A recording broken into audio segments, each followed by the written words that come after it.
So I want to just hear about you. Then I want to hear about what you're going through, and if I can assist in any way, and just Well, uh,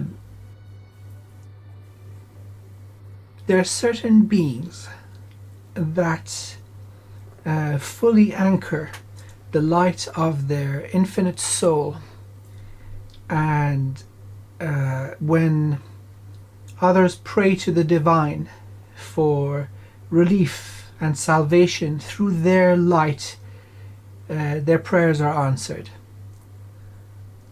My dear friend, you are one of them. Oh, Not just towards me, towards everybody that has known you. Right? This is now becoming very clearly evident. You care deeply, and you are a light upon this world, my dear friend. Thank you. well, my pleasure. I It's I do it's care deeply, but I'm very cheesy with people, quite frankly. well, you are I'm a kind of like a a wise slapper. light. I like slap. I got the same apron once from three friends that had a picture of a playful woman slapping and said, "Snap out of it." They didn't even know. I'm like, okay, I'll try to be better. But anyway, thank you. But remember, this is about you. There's no limit to how evolved a soul can become. As the universe is infinite, we can evolve, and then we evolve beyond a single universe, becoming truly cosmic, and still evolution continues. And at such a place, one would suppose that there is no longer any suffering. But that is not entirely true.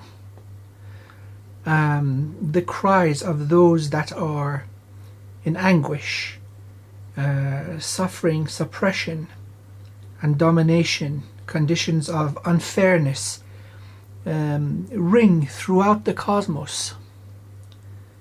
And it is something that cannot be muted. And so many choose to do something about it.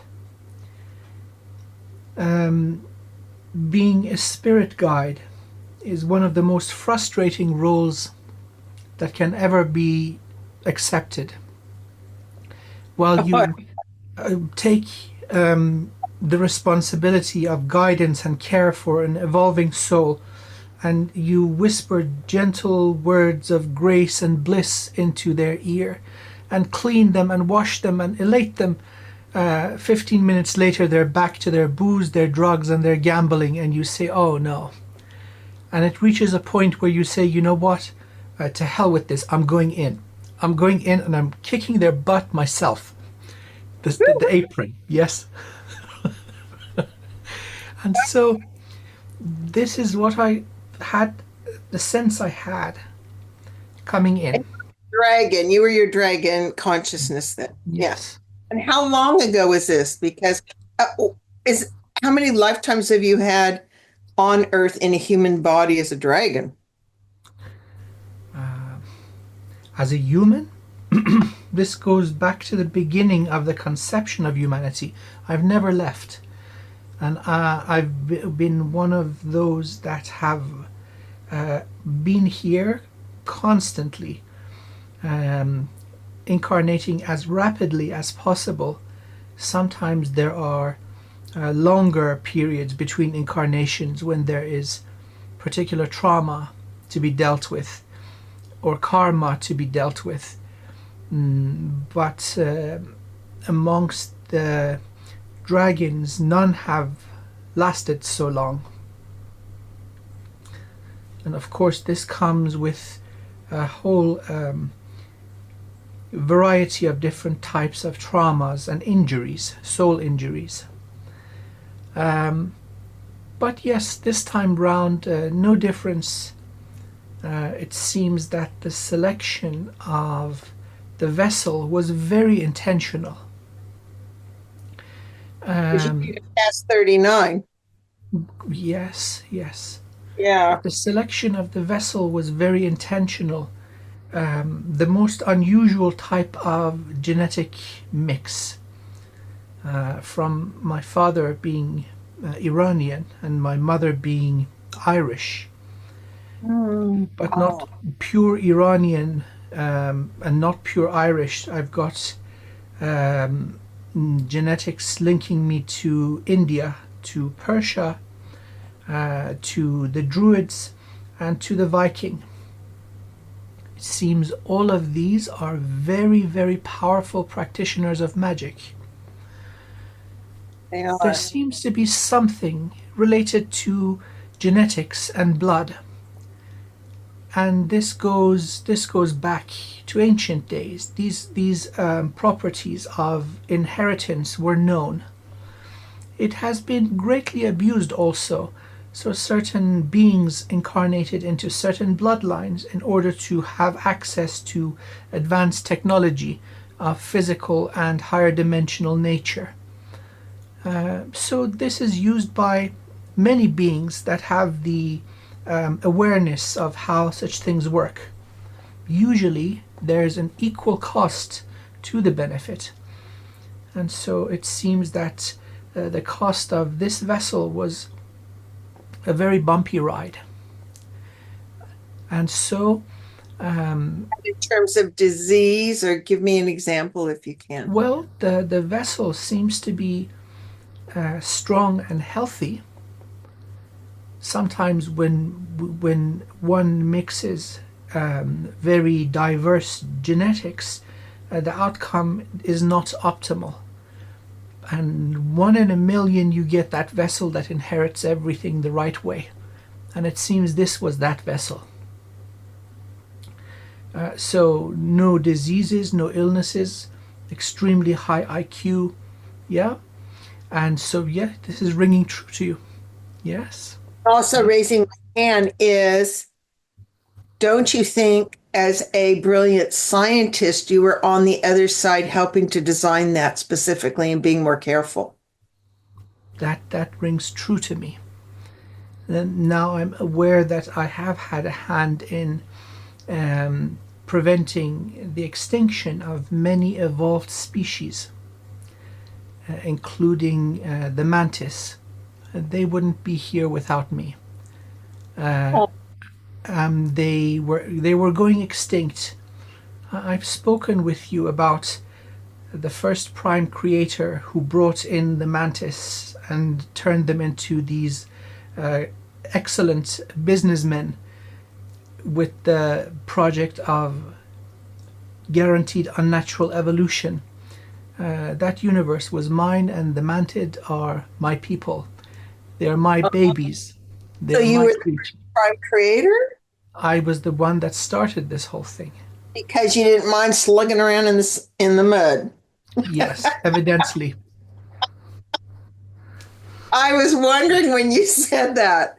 That thought came to me. I'm like, I don't know if you saw the little smirk on my face. I'm like, I can guess who that is. Yes, yes. And so it's a unique way of approaching things, meaning that there's one way to allow muddy water to sit for a day or two for the sediment to settle at the bottom and still it is not perfect. And then there's a way where you put it in a centrifuge and expose it to a million times normal gravitational force and you're done in perfection in 10 minutes. And so this was the thinking, but also awareness of 3D laws, the laws of one of the most dense domains of existence, that acceleration is required. Otherwise, the natural lifespan of a universe comes to pass and still evolution is behind. This happens very frequently in many worlds where either certain life forms never reach sufficient sentience or they never have the chance to be exposed to sufficient adversity to outlast the death of a universe. And that is such a terrible shame. The extinction of evolved life is a terrible loss towards the entirety of life everywhere, considering how incredibly rare such an event is. So this is, well, it is not cheating. It is Creative. engineering. It is engineering. So in nature, the best we can hope for is caves. But then come in the builders and engineers and they build cities. Now that allows for so much more to occur, and it is not a violation. The conditions brought about through such activity facilitates not only the survival of indigenous life, but provide the opportunity of accelerated evolution for life everywhere, as they require and they request to come into the mix and to be enhanced. Where to begin? Well, coming in, it seems that the fundamental energy as a soul, which I have, is the energy of joy. It's joy, la di da di da, all day, every day. So that was really good. That was really good. And it is universal. It doesn't really matter what the conditions are and what you are dealing with, whether it's a puppy or a 90-year-old human or a 90 million year old alien. They all seem to understand joy and play, and it's the greatest facilitator of ease and friendship and growth and evolution. So coming in, I do have memories of my fetal stages where the body was being developed, with my father singing the lullaby. I could hear it through the water and the tissue of my mother's belly. And he's a terrible singer, but the love was evident.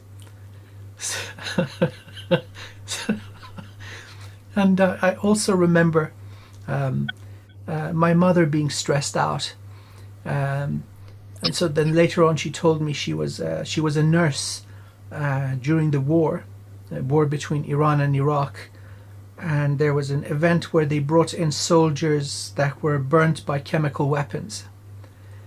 And so the head of the hospital said, "Okay, you're pregnant. Off you go. It's going to damage the baby."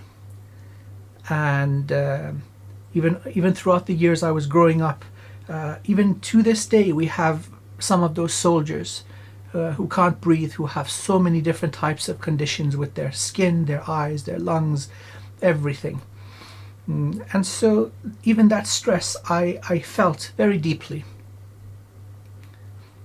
Of course, in Iran, that's the time after the revolution, where the king was overthrown, and the country went into a very, very violent period, not just the war, but political purging.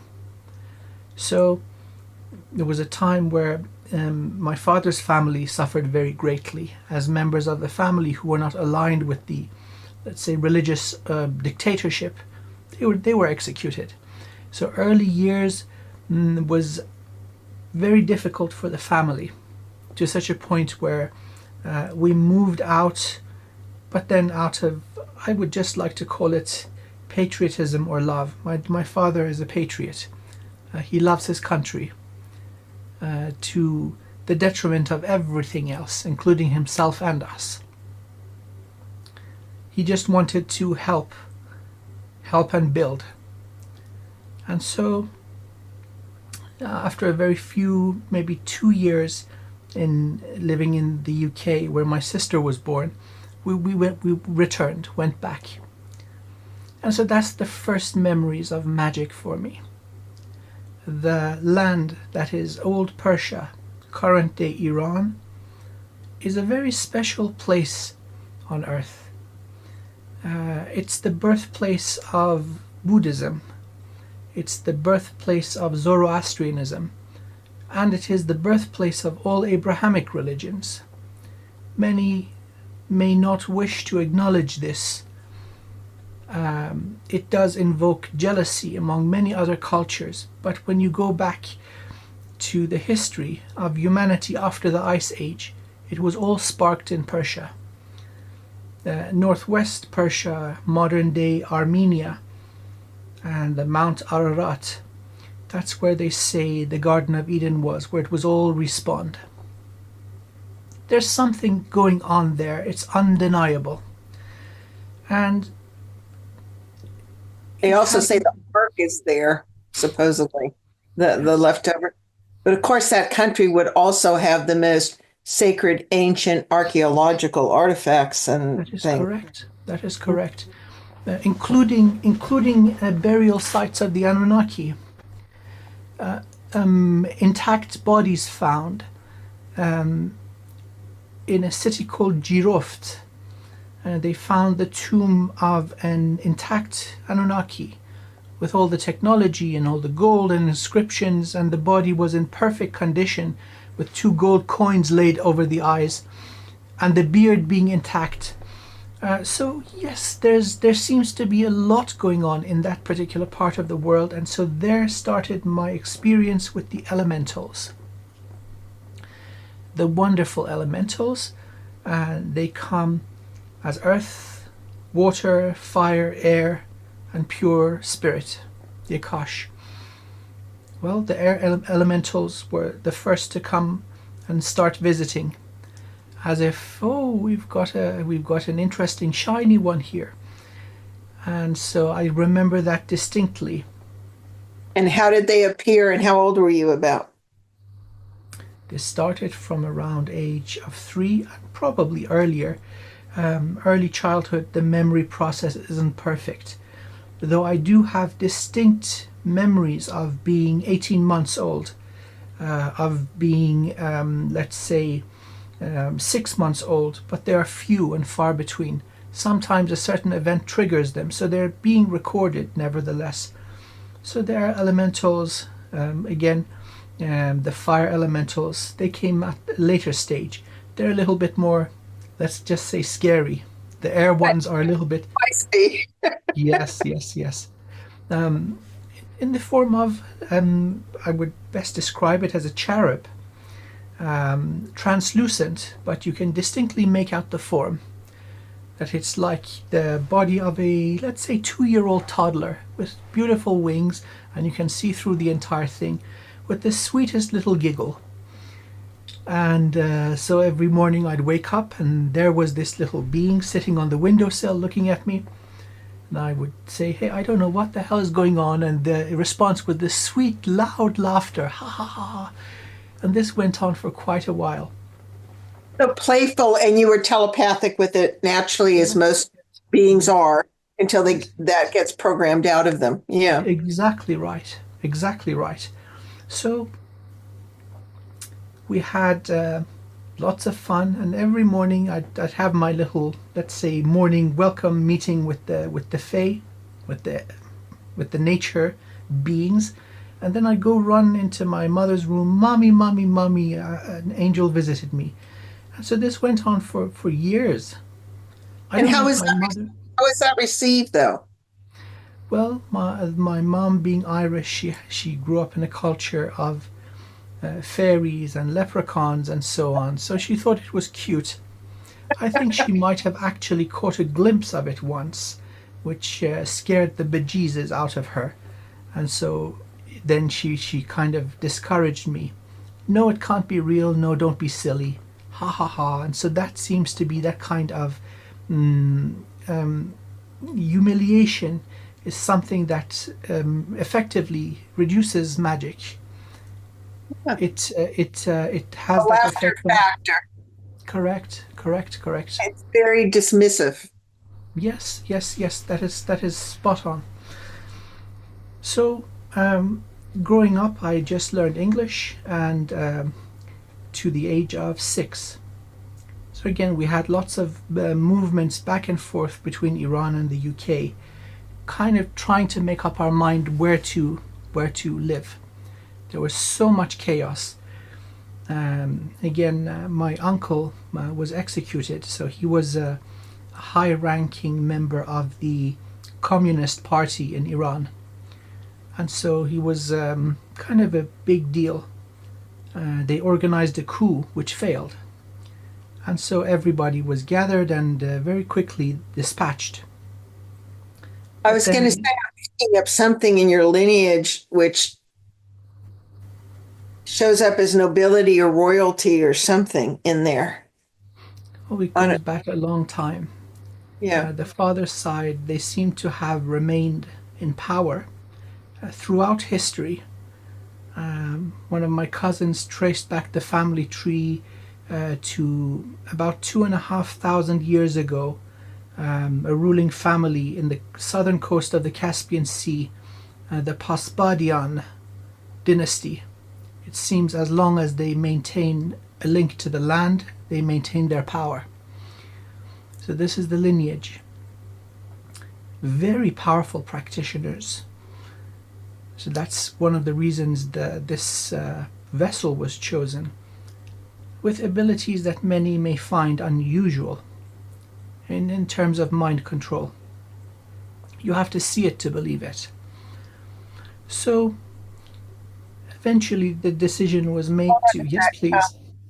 One of the things, too, is to just remind people in your book or whatever that um, people, definitely the DNA in the physical body, when it's the DNA, when it's carried abilities from ancient ancestry, it means that you can often utilize it in this lifetime without the need for tech. That is As a absolutely technical spot on. ability, right? Yes, yes, Then yes, you yes. become very prized That is as a, correct. okay. This is absolutely true. So, for a while, I was following the genetic programming of the body, and everything was fine and dandy. But the thing that is impossible not to see is the hypocrisy, as in certain principles are considered to be sacred and then very easily violated. Now, every soul is faced with this choice to follow the program or say, oh, no, no, no, this isn't right. This is not what I signed up for. And so once that occurs, then you've got the heavens and earth trying to push you back in line. That seems to be the contract, and before you have sufficient awareness, everything, including the matrix, tries to push you back to follow the scenario. Including ostracized from your parents too. Yes, yes, yes. Yes. Oh, Parents, friends, family, karmic events, everything goes topsy-turvy. So that was one of the things that really kick-started everything for me. The extreme external chaos. Again, war, trauma in the family, back and forth, no roots, no friends. And so I learned how to meditate and leave the body at around the age of 4. self-taught. Yes, So but up to that time, did you have natural out-of-body experiences, ability to remember dreams, moving back and forth? Do you have any sense of that?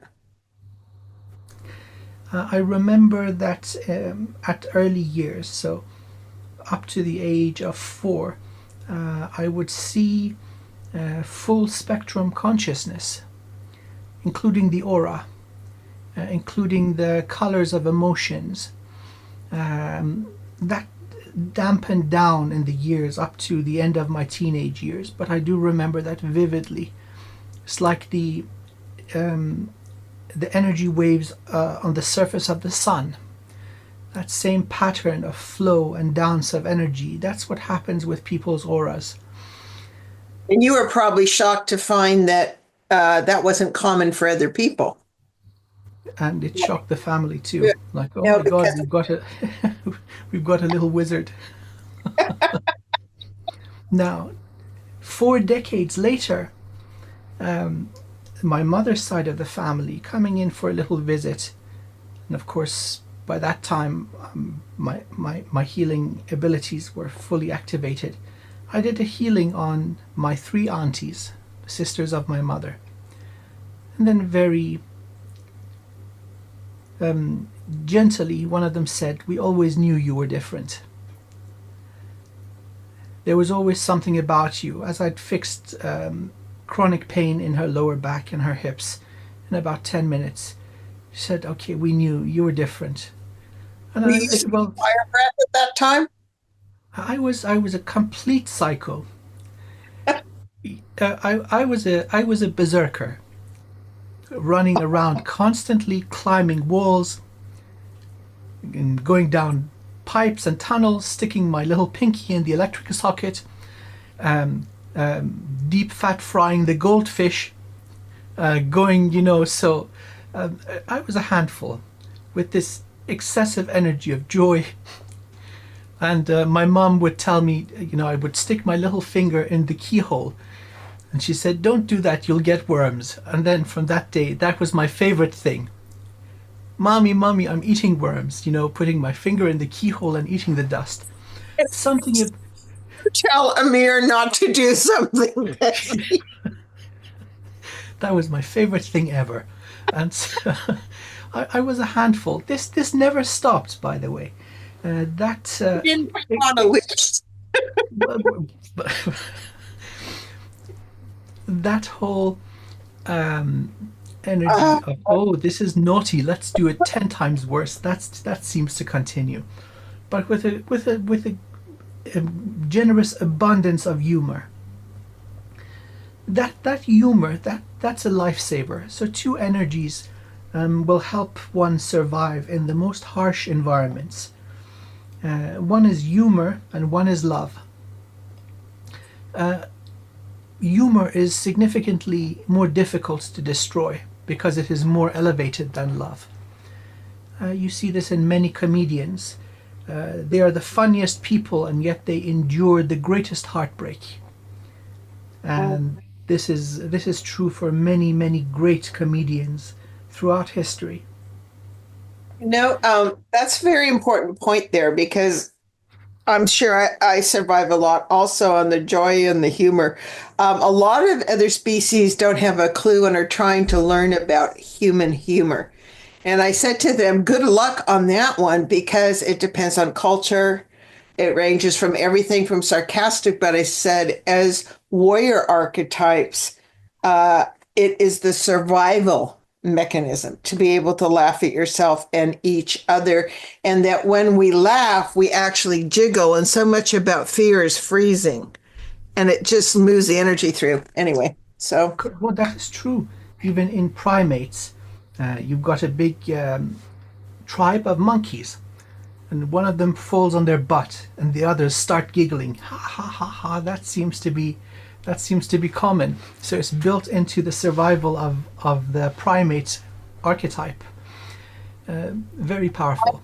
To send you the best short 2 minutes of a magician, or just actually a husband, somebody's husband, going on the outside of a glass cage with a monkey and doing the tricks of the balls under it. I'm going to show you, and you will be cracking up so much.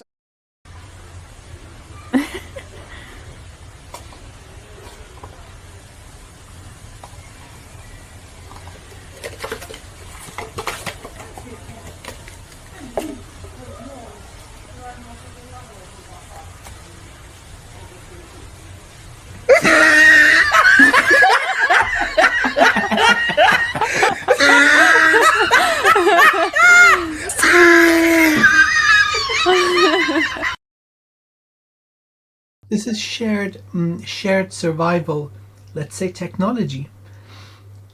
So let's come to the age of 6. So back and forth for many years. By that time, I was able to just take a few breaths and leave the body. So in those terms, I was never bored, and I was never alone. It never mattered what was happening outside. I had access to a whole range of life and wisdom and entertainment. I always liked taking things apart. And and the only thing that I failed to put back together was an old mechanical watch, and well, you know, a little alarm clock with all these springs, and as soon as I opened it, it exploded out, and I kept most of the pieces. How your mom felt about your birth. Yes, well, I'd imagine that is quite true. And so, yes, that was one of the only things that I couldn't fix. But electronics, I liked that. I built my first two-way walkie-talkie out of components, I think at the age of 7. You could put a little battery in it and it would broadcast on the AM band, and you could then use a regular radio to listen in. So I built my first telecom system at the around age of 7. Your And I first really loved spyware. it. Yes, yes, yes. First spyware. So around age of 6, we decided to, okay, let's give Iran a try. The chaos is over, the war is over, and things are going to get better. Haha, that was a mistake. So I started school. I didn't know any Farsi, but learned pretty quickly. Now, my memories of going to school in Iran are generally positive and pleasant. The thing that I just enjoyed learning.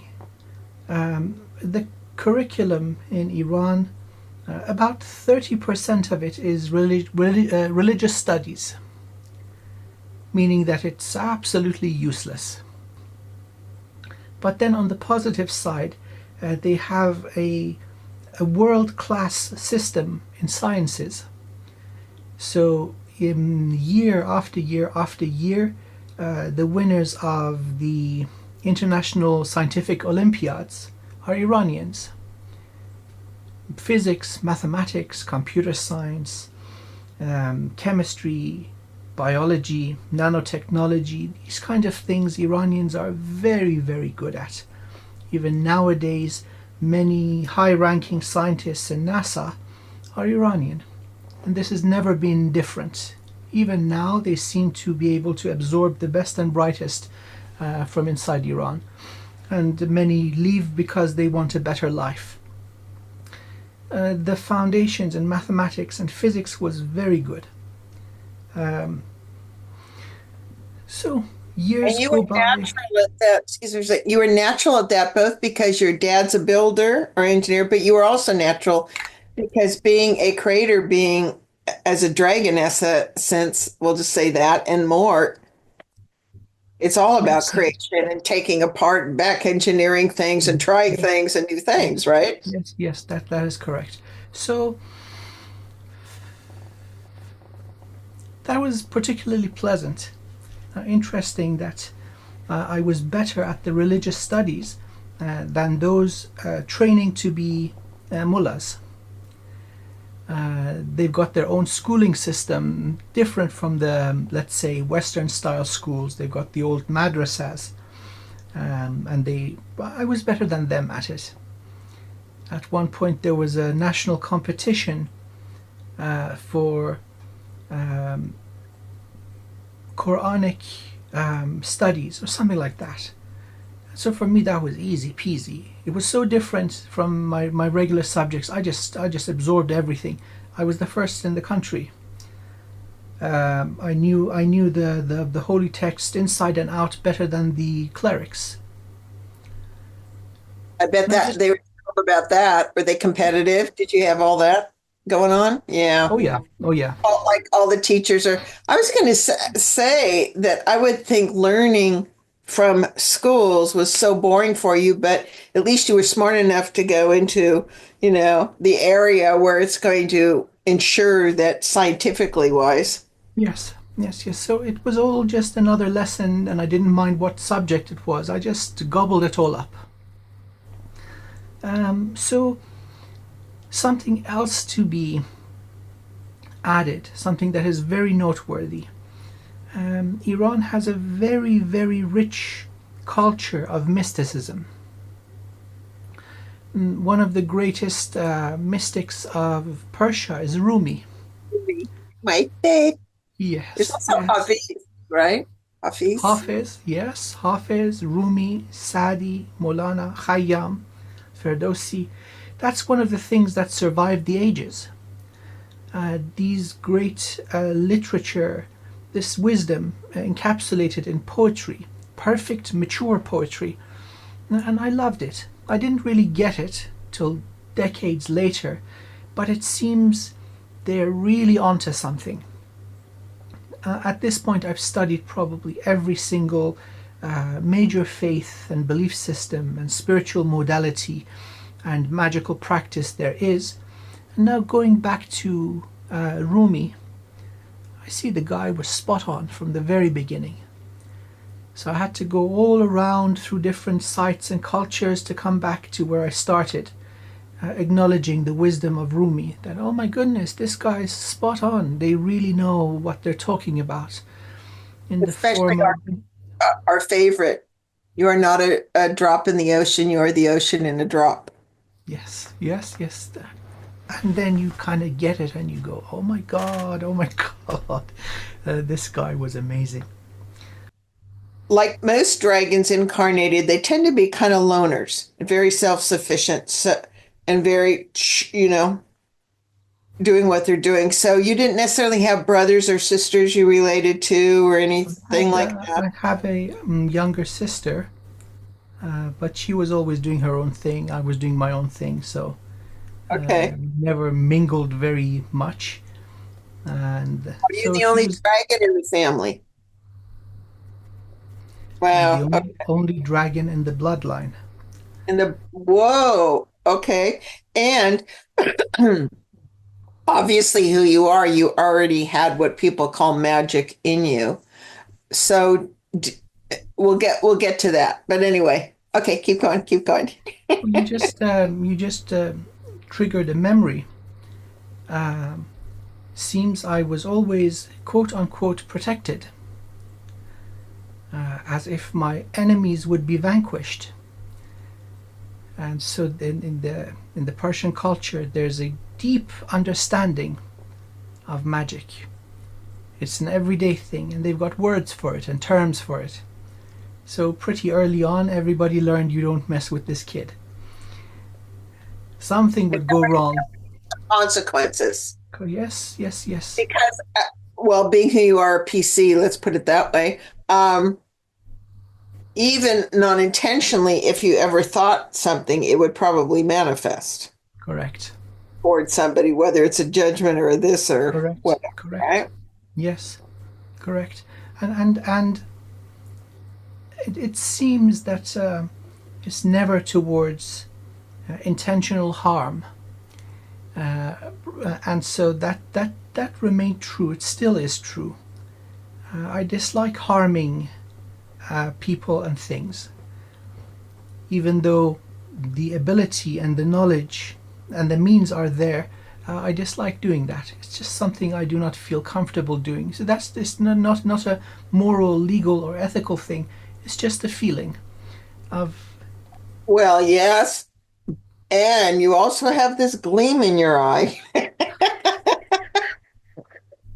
when you're like, okay. there's certain times where then certain things are necessary towards prevention of harm, and also to a righteous self-preservation. These are absolutely acceptable by any form of judgment or evaluation. There are small exceptions, but yes, generally so. Live and let live. Well, the small exceptions would be if they were truly remorseful.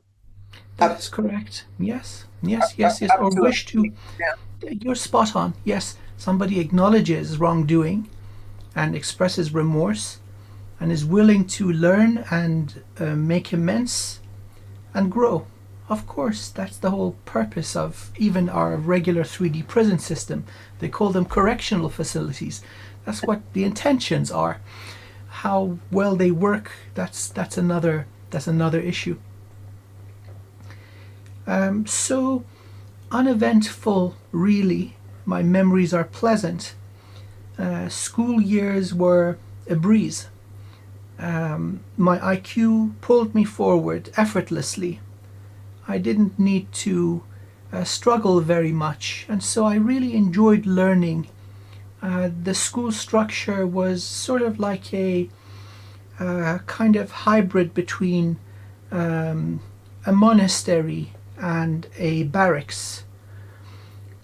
So warrior monk like.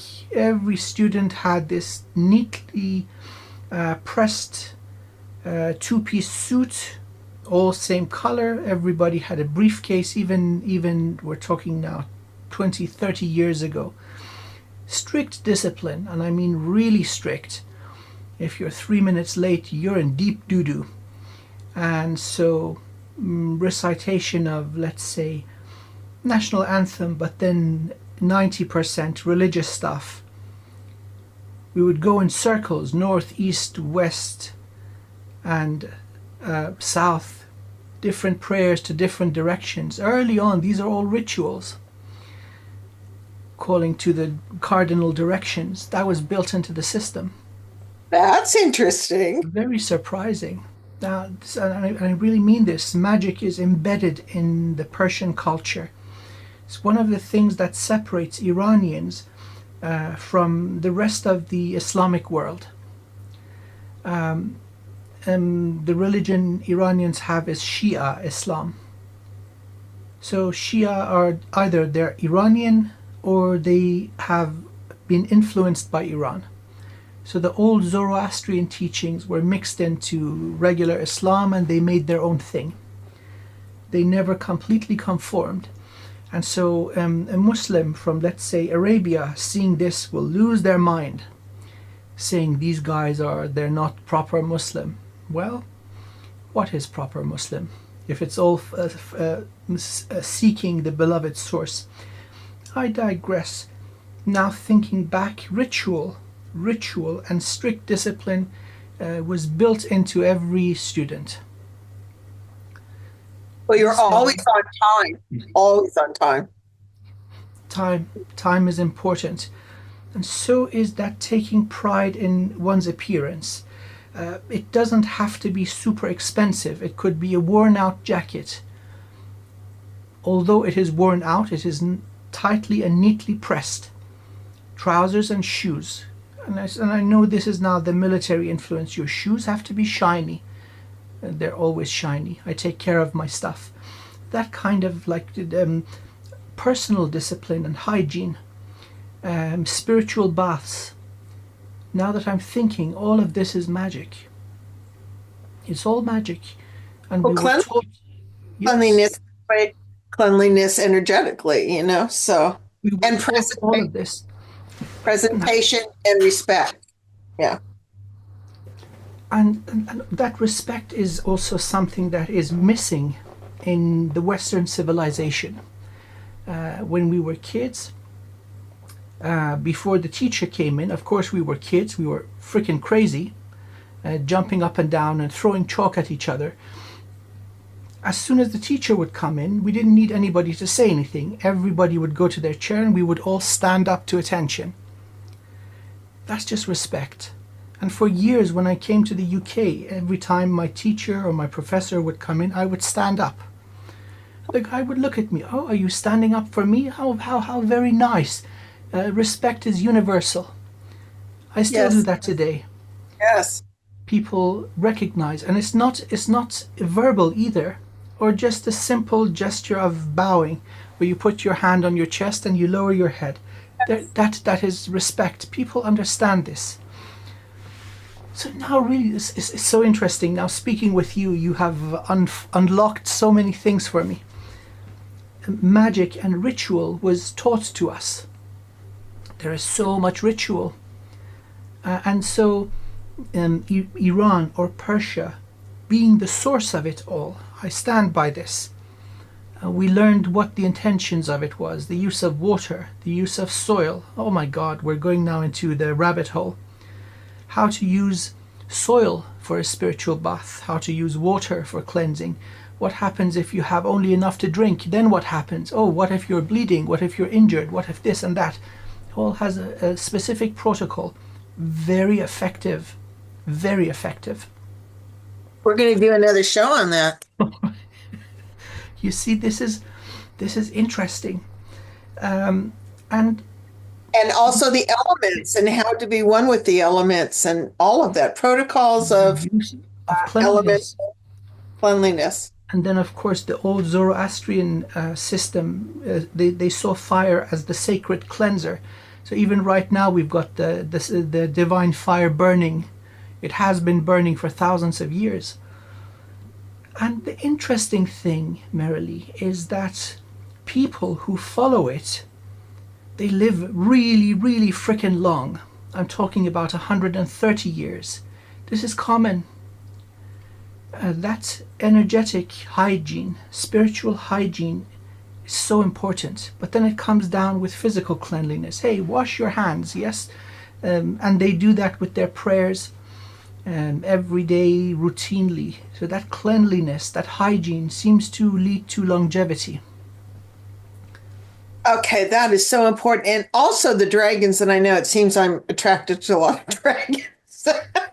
But the dragons I know, they sense and smell and feel and also need prana on this planet, which is tough for them. But so you're going to be much more sensitive to people's levels, which is why in sessions you have them do the smudging first, Yes. right? So it's just a way of Yes. okay, we'll do a show on that later. That would be fascinating. Okay.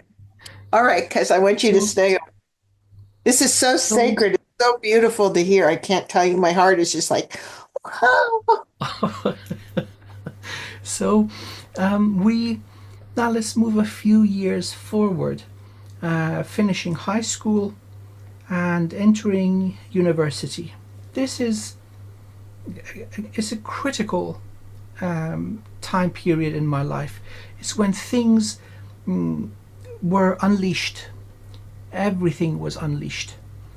So we've got a university entrance exam, which is national. In my year, there were 3.5 million students participating. They all do it in the same day. And I was ranked 300 in 3.5 million. And so it's a multiple choice thing. One mistake, you go down 300, maybe 3,000. It's just like that. I studied the entire curriculum 17 times over. I knew every single textbook by heart. And so it just shows you 3.5 million people are a lot. The question, most of the beings I know that are very advanced, they don't have the normal memory at all. Part of that is to survive. Part of that's what they've gone through. But because they can access the quantum field whenever they need it. So did you memorize or, like did you have photographic memory or were you able to just, eidetic memory or able to just access what needed when you needed it? I followed a system of functional neuroanatomy, which is based on repetition. It's the way the human memory works.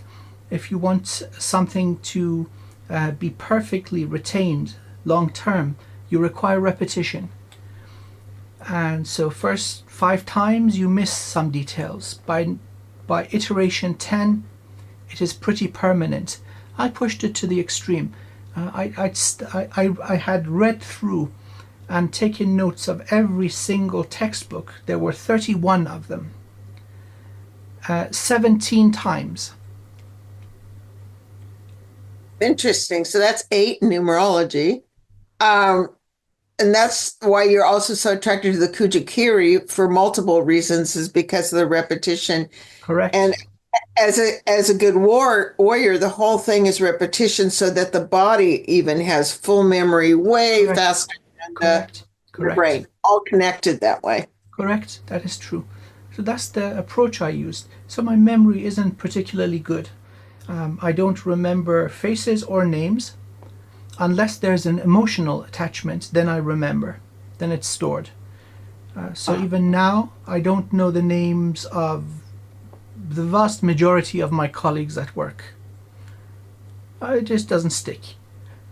well, My names students, are normal because to you it'd be like "Ikalamotodoka." It'd be yes, like it'd be like a vibration, but right? It's like in the higher levels, names are all kind of made up because they're just illustrations of the vibration you operate at. So that doesn't yes. surprise me. I don't see that as defective for you at all. So, and then you mentioned having access to the ocean of knowledge to download something when you need it. That seems to be the way I operate day to day. There's not, so I think there's nothing going on in my head. There's a good reason for that, and I'll emphasize on this as we get to the point. Empty vessel thing. Empty vessel. There we go. Can be Superconductivity. Superconductivity. If the mind is occupied, then you have resistance to the gentle whispers of the soul and the beloved source. If the mind is empty, you are at peace. This is one of the most fundamental things that people need to reach, especially uh, in the Western culture, the dominant civilization that we have right now. Everything is geared towards keeping your mind at an excited and agitated state constantly. And then people wonder, why can I not fall asleep? Why is the quality of my sleep poor? Why do I not digest my food well? Why do I get ill all the time? It's because you don't allow the body to do its thing. Imagine you want to present something at a conference and then you've got somebody just poking you constantly. Are we there yet? Are we there yet? Are we there yet? And it goes on and on and on. That's going to be pretty great irritating. example. Okay. Next show on that one too. The Jesuits and everyone give us a child before 7 and we own them because they're programmed by then. Yes. Yes. So, but your programming was, it sounds like you were given a lot of leeway to like entertain yourself and do things and whatever. Is that Well, true? there's a the best way of going under the radar is being the perfect example of compliance. That In fact, must, they right they everybody points at you. Look at this guy. Why can't you be like this guy? Meanwhile, I'm the head of the rebels, right? You know. I often will do the dumb, well, I call it, there was an old TV show called Columbo. And this guy was like cross-eyed, had hair Yes. like this, whatever. Looking at And he'd be going, well, why do you think that isn't? Of course, right? So, yep. Yeah. and then So he'd come through and go, ah. exactly. By the time they figure it out, it's too late. Oh no! Oh no! So So did you as a soul know that strategy? My job is to fit into complying at the same time find out the whole like kind of double triple spy thing, beat the foots, well, claws on the ground. there's a certain time, a certain number of years, let's say, that such a strategy will work. When you have no responsibility, you're not responsible for the well-being of others. So it's just self-preservation, and the easiest way is to cause the least friction. And so, who cares if you have to memorize, let's say, 20 religious texts and be able to pronounce it and sing it in proper Arabic, a singular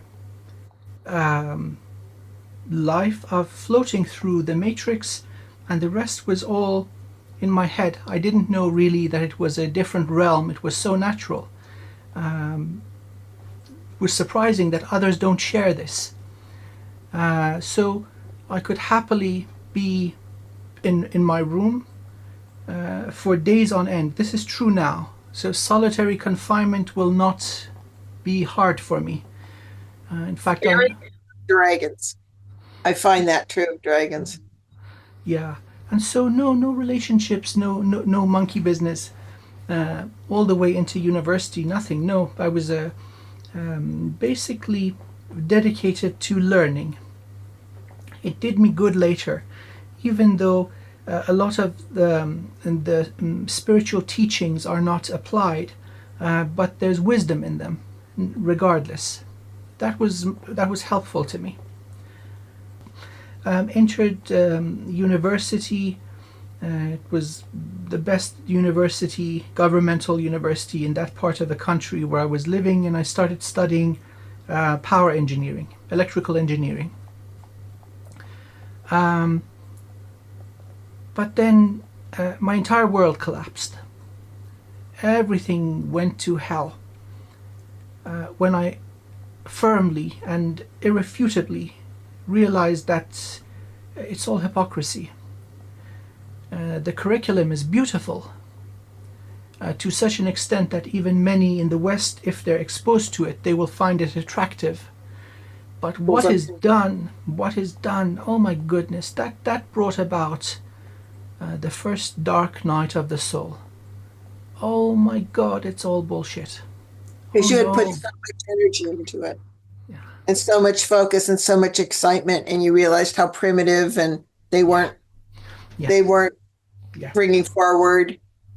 Now, Merrily, if they truly applied what they preached, they would be a global superpower. Or See, and there were periods in Iranian history when this was true, few and far between, where these principles were upheld and implemented. It gave rise to the greatest empire in history. Yeah, yeah, you know, and the dark wasn't going to let that happen. no. So So corruption seeps that was in. your first, like, where you're, shall we say, well, of course you were in wartime, but that was the first that was strong enough where your kind of purity got broken, your innocence. Your Yes, in, yes, yes, yes. And so I lost interest. I lost interest in everything, and started a rebellion. And Iran is not the best Ooh, place for rebellions. so then you become on the radar screen. Then I was number one on the radar. Woohoo!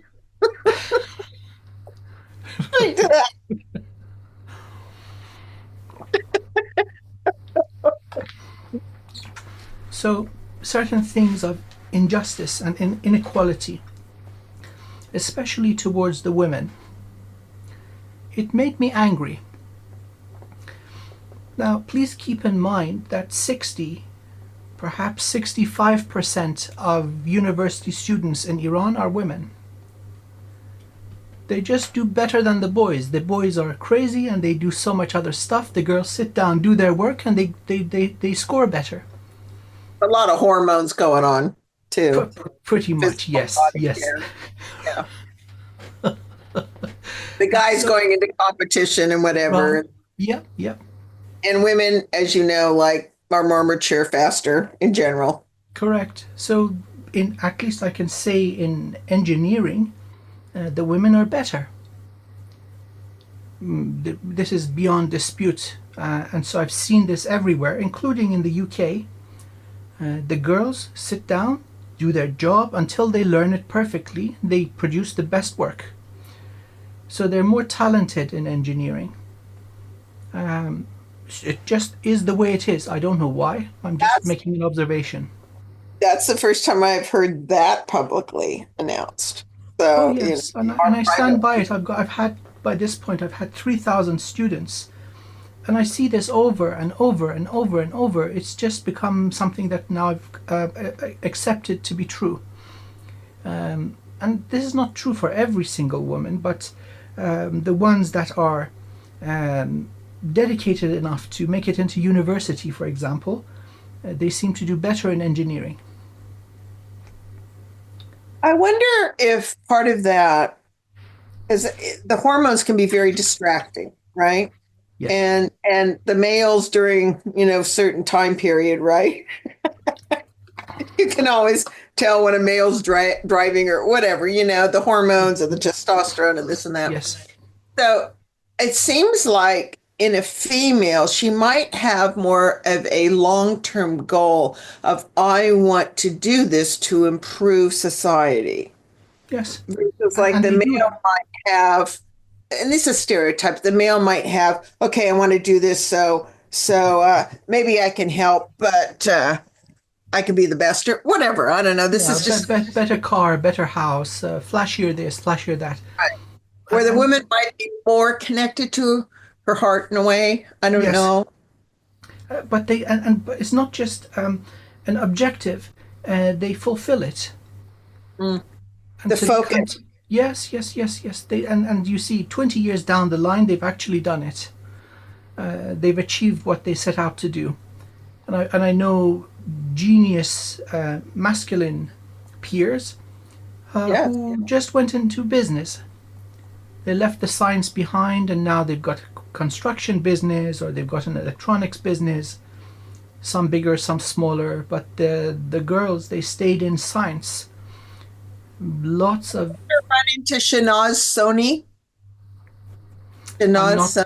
I'm not familiar with her. I just looked at her and she is dynamite. Also from, I call it Persia because I think of the old Yeah, country, but yeah. um, we'll get to that later. Maybe have you both on the show. That would be interesting. Oh, She wow. she has something like 4 degrees and blah, blah, blah, and same That's thing. that's a that's an Iranian thing. Yeah. Anyway, okay. So, hypocrisy, dark night of the soul, and I felt a betrayal that shred my heart to pieces, and that the whole thing was hypocrisy. It's all about money and power and politics, and to hell with this. I'm going to start kicking. And so, Is that when you first consciously got what's going on here? correct, yes. So, being Okay. a school kid, I was just studying. That's all I did all day, every day.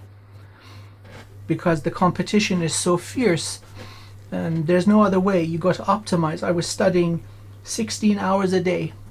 I knew where I was going, what I was doing, what my next class was, when I'm sitting down, what I'm reading 3 weeks in advance. It was all planned. That system is helping me even now. So, yes, I got involved in protests towards equality, um, towards the female students, but also protesting the arrest of a number of our classmates. And so that put me on the radar very firmly at number one. That was probably the worst time in modern Iranian history to get involved in such a thing. But And did you end so up in prison? I mean, incarceration or just targeted all the time or both or both, both. mm, And so that was very damaging. So you become a star student, meaning they put a star next to your name, and good luck passing any of your exams. Doesn't matter what you do. yeah. So that went on for Were a you number of abused years. and beaten and hurt and physically or more emotionally and energetically? Both. But it's mostly psychological. There's this old method of, let's call it for what it is, torture in Iran. It's called white torture. It's they learned it from the Soviets, where they mess with your head, and it leaves no physical scars, but good luck getting yourself back together. So it got to a state where I was actually in danger of being extinguished fully. So I came to the UK. That gone on before you got to that point. Oh, 5 years. Oh man. And were your parents and family targeted too then? Um, To the credit of the Iranian system, they don't go after your loved ones, Unlike in America, yeah, unlike in North Korea. and North Korea also. In Yeah, America, so, they blackmail people by saying, "We'll kill your family if you don't."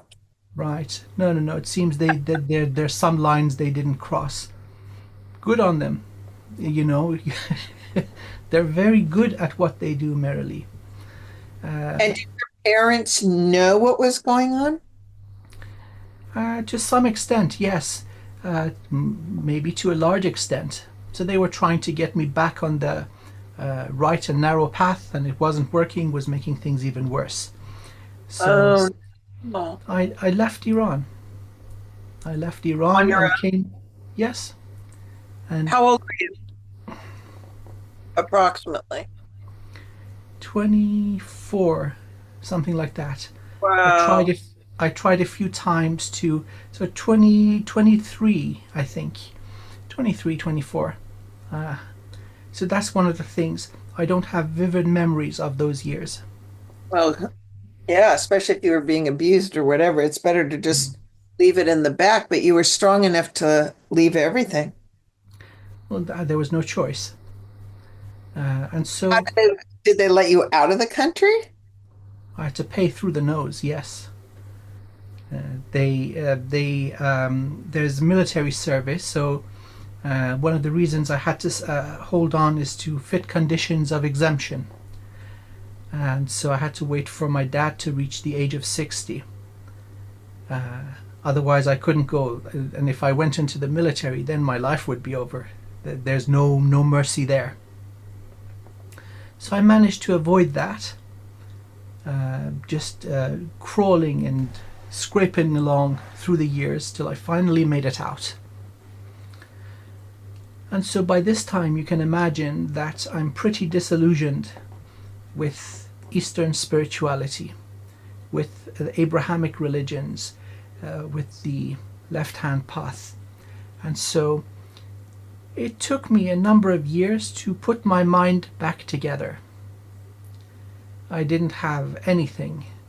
And Uh, where were you now in the world? Like living? in the UK, yeah, in the University of Essex. And so the long journey of recovery began. There's such a thing as post-traumatic stress.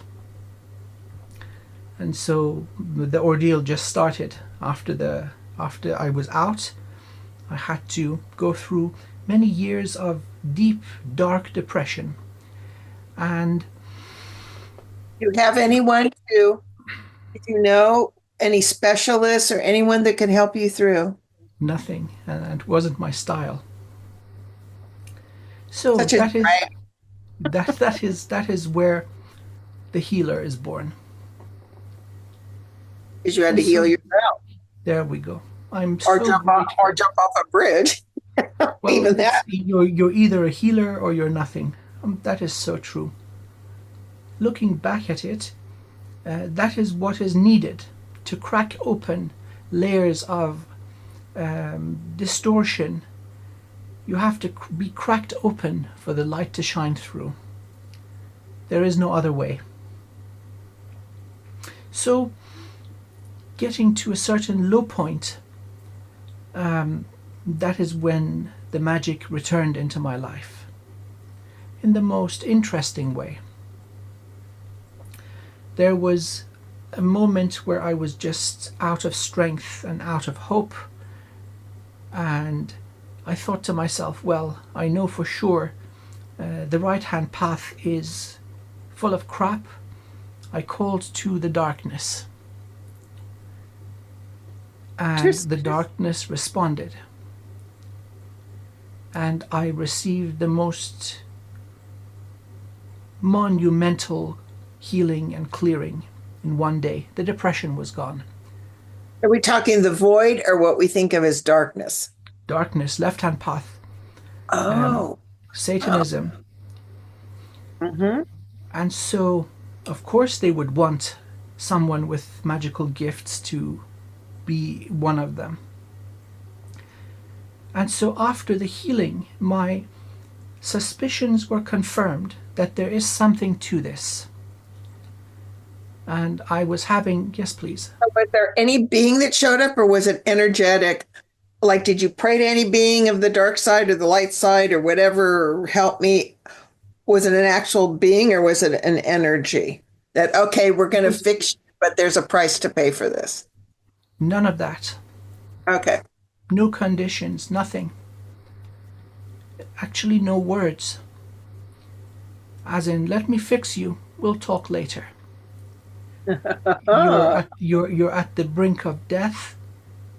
This shall not stand. Let us fix you, and we'll talk later. No strings attached. Here you go. Boop. And I cried for something like 24 hours, and the depression was all gone. All gone out of my neurochemistry. maybe. And so then actually I was given the royal treatment, very respectful. And so this went on for, I mean, I'm talking now specifically about Satanism, Luciferianism, full on left hand path. This went on for a number of years, I think 3, 4 years. Okay, but they knew who you were. They knew who I was, They've probably yes, been tracking you as a soul and everything else. And correct, there's many misunderstandings in both those paths. correct.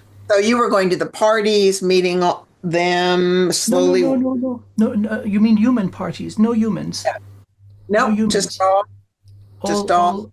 all, all energy.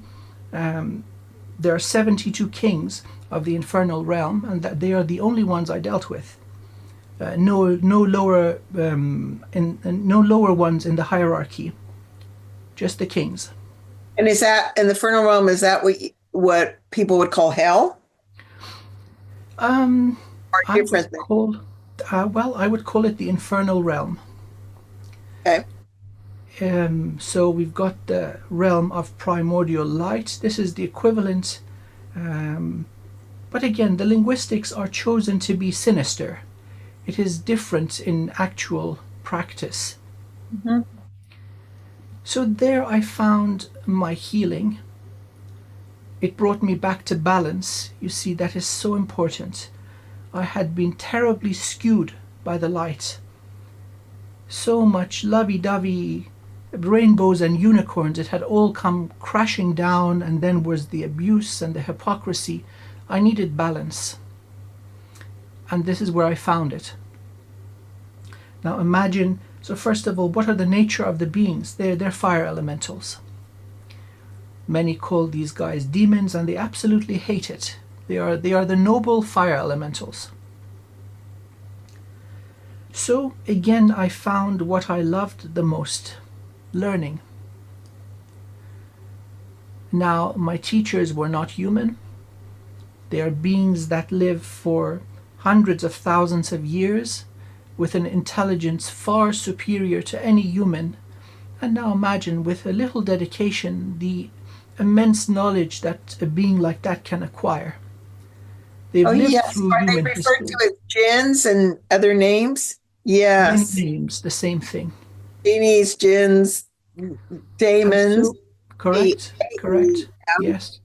And Yes. so, there's something also interesting. The way that they manifest or consolidate or appear, it is not the same for everyone. And so, towards a comrade or a trusted ally, their appearance is so soft and sensual and gentle. And then towards an enemy, they scare the bejesus out of the person just through the way they appear. Many heads, animal shapes, more hands and feet, and whatnot. And if there is compassion and alliance and kinship, then the whole thing changes. They don't scare the bejesus out of their own children. Their whole society, their civilization of sentient beings, also interested in evolution. Many sing the praise of the beloved source of all sources, and some are restricted from evolution unfairly. That made me angry. It brought me to absolute rage, Because of unfairness. unfairness. So what kicked in is your level of fair justice, that more or less. Yeah.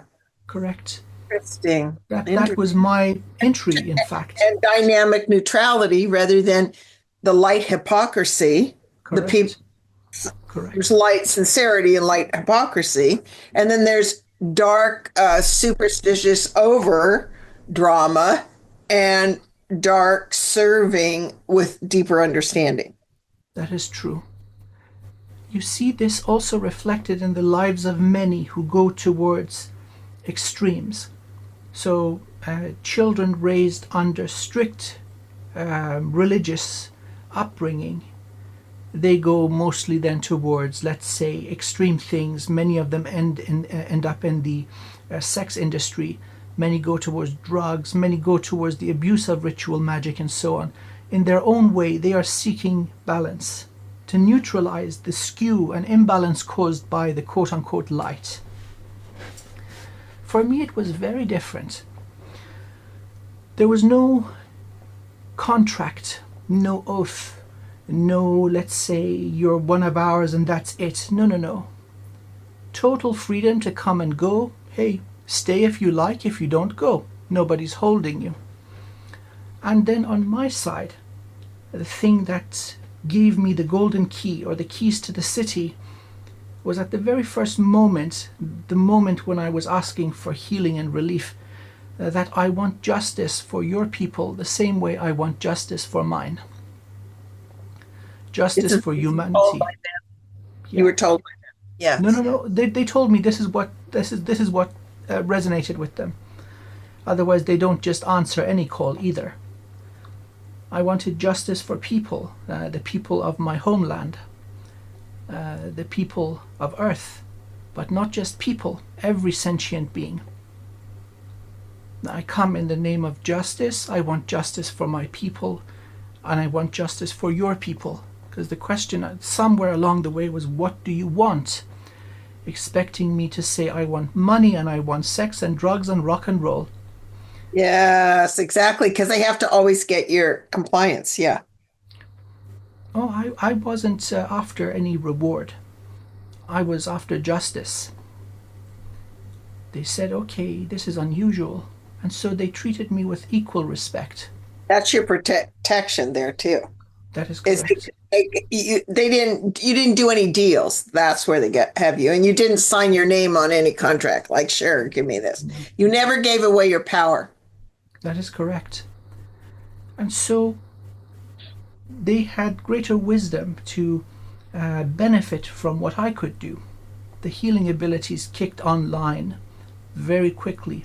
The first ones that I healed were fire elementals. They would come with horrendous injuries. And I would just look, hey, what the hell did you do? What happened here? And I would put them all back together. And so human beings have inherited the energetic structure from the elementals.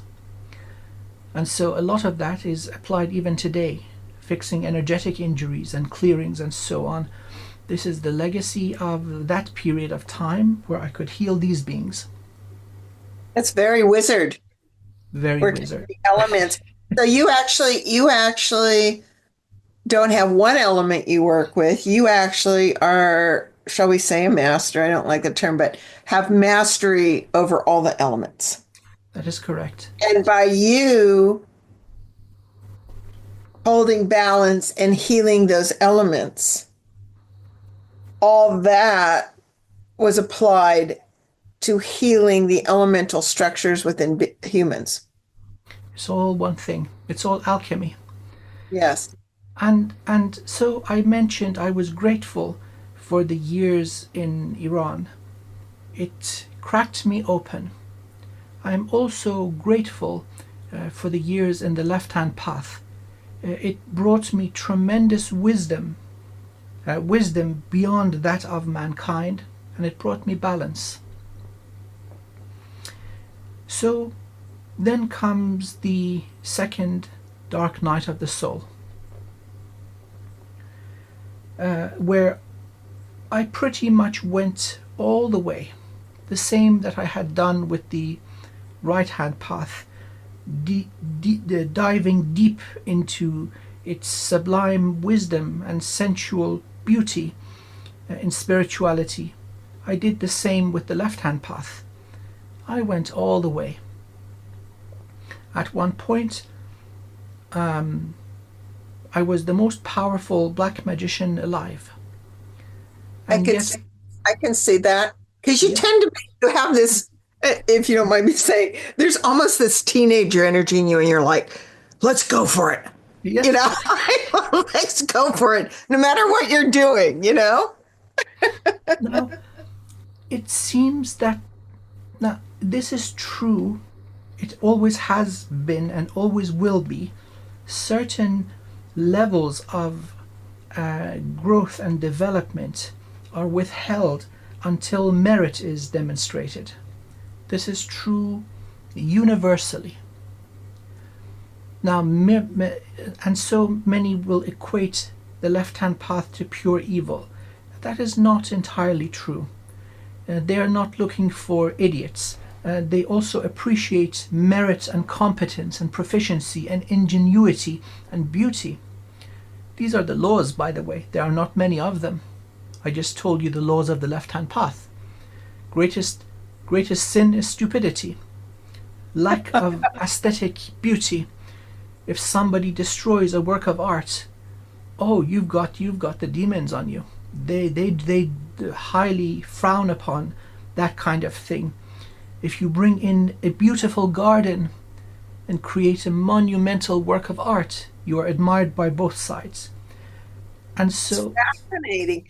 That's fascinating. So it's like without allowing yourself to be enslaved, right, by any deals, and showing the utmost respect, and then of course being who you are, um, they seem to have treated you with the utmost respect in return. correct. And respect is universal. So imagine one goes to a king and asks the king for 20 bucks. The king is going to be insulted. Like, hey, you son of a bitch, I've got stuff to do. You're wasting my time. And now imagine somebody going to the king and saying, hey, king, I want nothing but the pleasure of your acquaintance. And by the way, I can do this and this and this. I don't know how it's going to work out, but it has the potential to liberate you and your people and my people. See, that fits the king.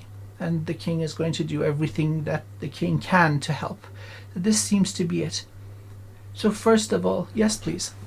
So, how would you say in a couple sentences or whatever, so that we can understand the dark rather than stereotyping the dark, because there's multiple degrees?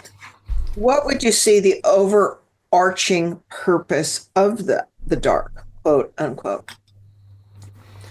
There is no difference between light and dark. Everything is relative. Is a bucket of water hot or cold? There is no absolute there. It is just a continuation of life. Just because humanity is at a certain point, we're kind of narcissistic. We think of ourselves as the reference point, the origin of everything everywhere. That is not true. So anything above us is good and everything below us is bad. Well, that isn't true if that's the way anyone in the eighth dimension would look at us as evil.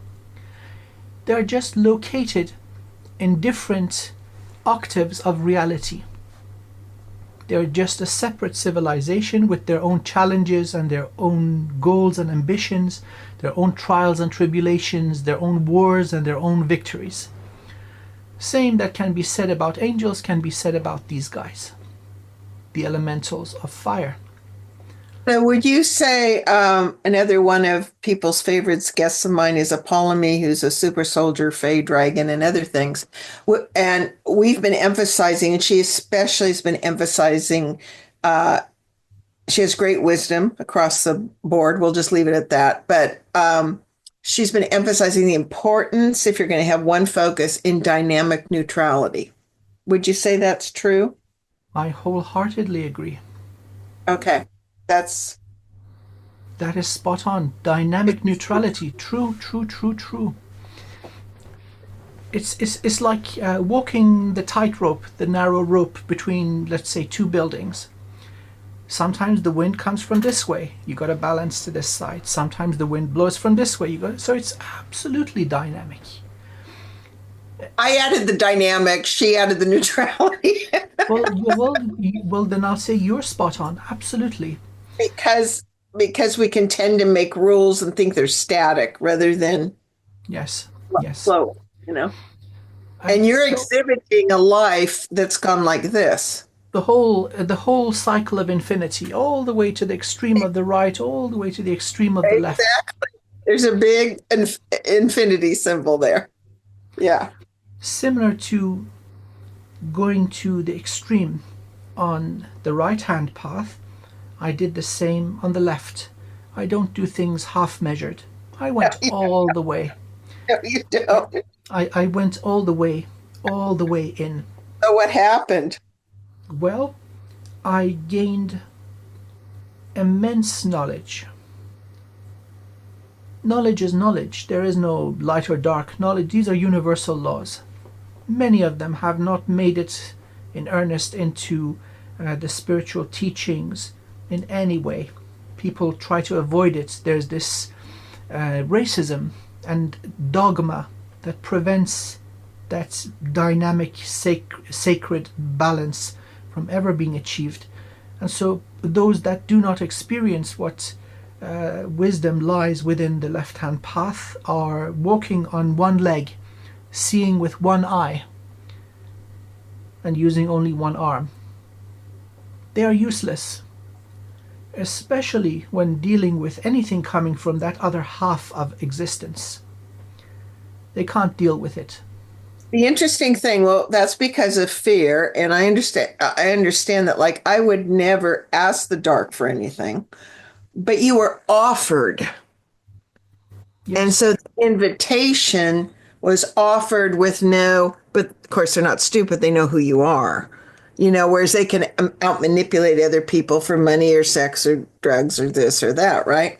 But so you were you held yourself in a place, even though you're somewhat of an extremist, you held yourself in a place where you could experience the whole dynamic.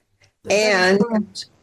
the whole dynamic. And I'm not sure, maybe at times it doesn't seem like power was your focus. At times, probably. It seems more like wisdom, all knowledge, useful application. This is correct, but please allow me to elaborate. It's see having an intelligent conversation is incredibly enjoyable, especially when there's no ego.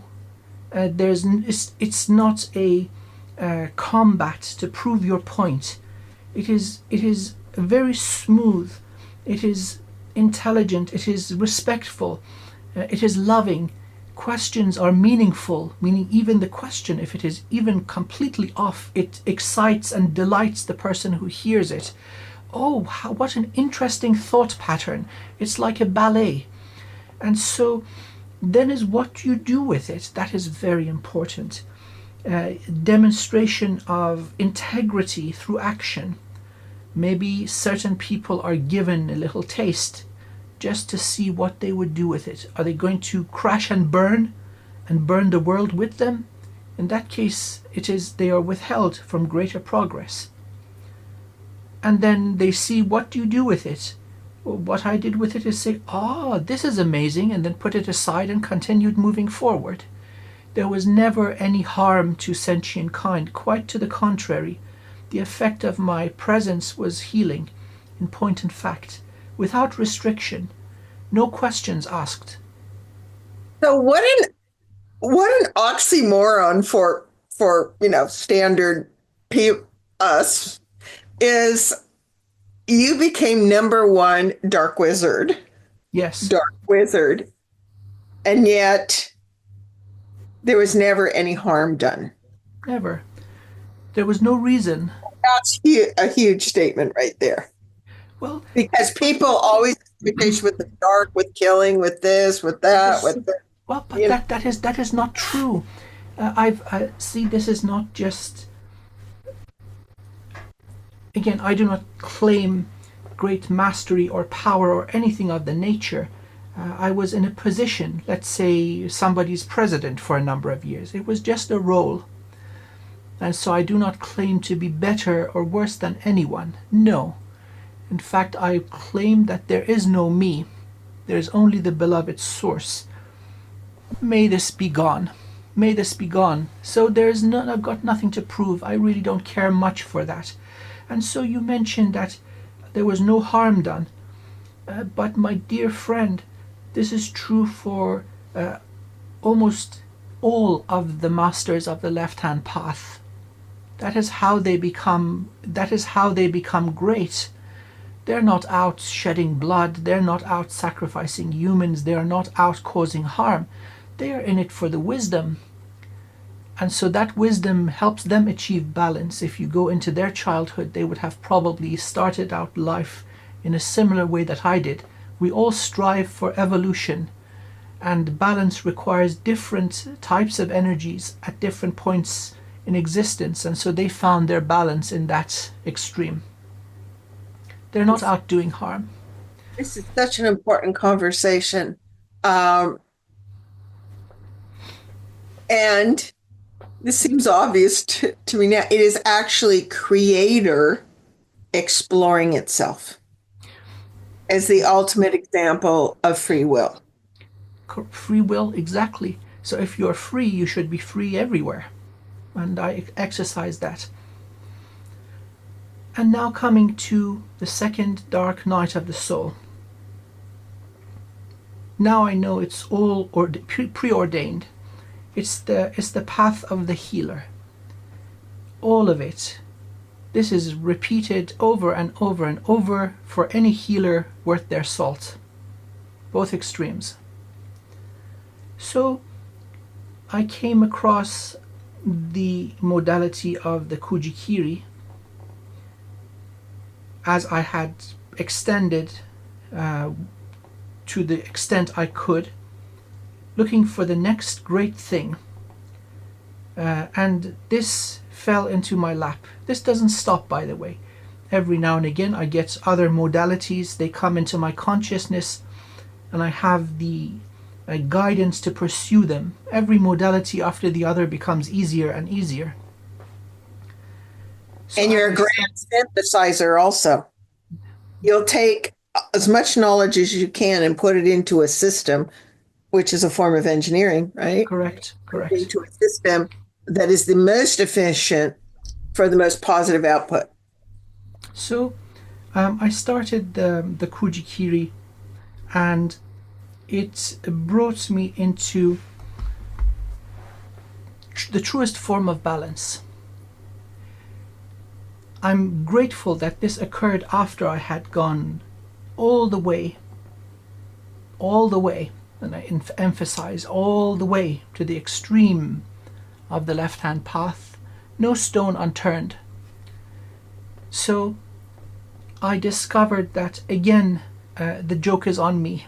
I had reached a state of solidity where growth was not occurring. That is the outcome when one goes too far towards either pole. You get stuck. You see yourself as perfect, and therefore there is no need for change, growth, or evolution. That is death. Self-righteous rigidity. That is harmful. So again, I was pulled back towards the neutral point. And when I finished the system, that's when the balance was occurred, and that's when the fireworks started. I started getting visits from both kings of the infernal realm and archangels, some of them all at the same time. and they were all looking for healing. Angels and demons. And of course, I don't really care what color they are. They need healing. Oh, here you go. Come, come. Let me put this back together. Oh, no, by the way, these are upgrades. Oh, you poor thing. You've been stuck in this dimension for 300 million years. That does not sit right with me. Boom, here goes the ceiling. Off you go. Continue evolving. Or you Did don't that have a... include fallen angels? Like what are ones that Every, show their own independence? the fallen angels are tricky. They are narcissistic. That is one of the reasons they fell. And that is, you'd probably agree, narcissists are not curable. You know, it just doesn't happen. There's not the willingness to acknowledge something is wrong. What can you do with that other than allow them to continue falling? I've come across those too, but then comes a whole, so from both extremes, quote unquote extremes, successful healings, and then members of other species all the way in between started appearing for the same reason. And the last to join the group of clients were humans.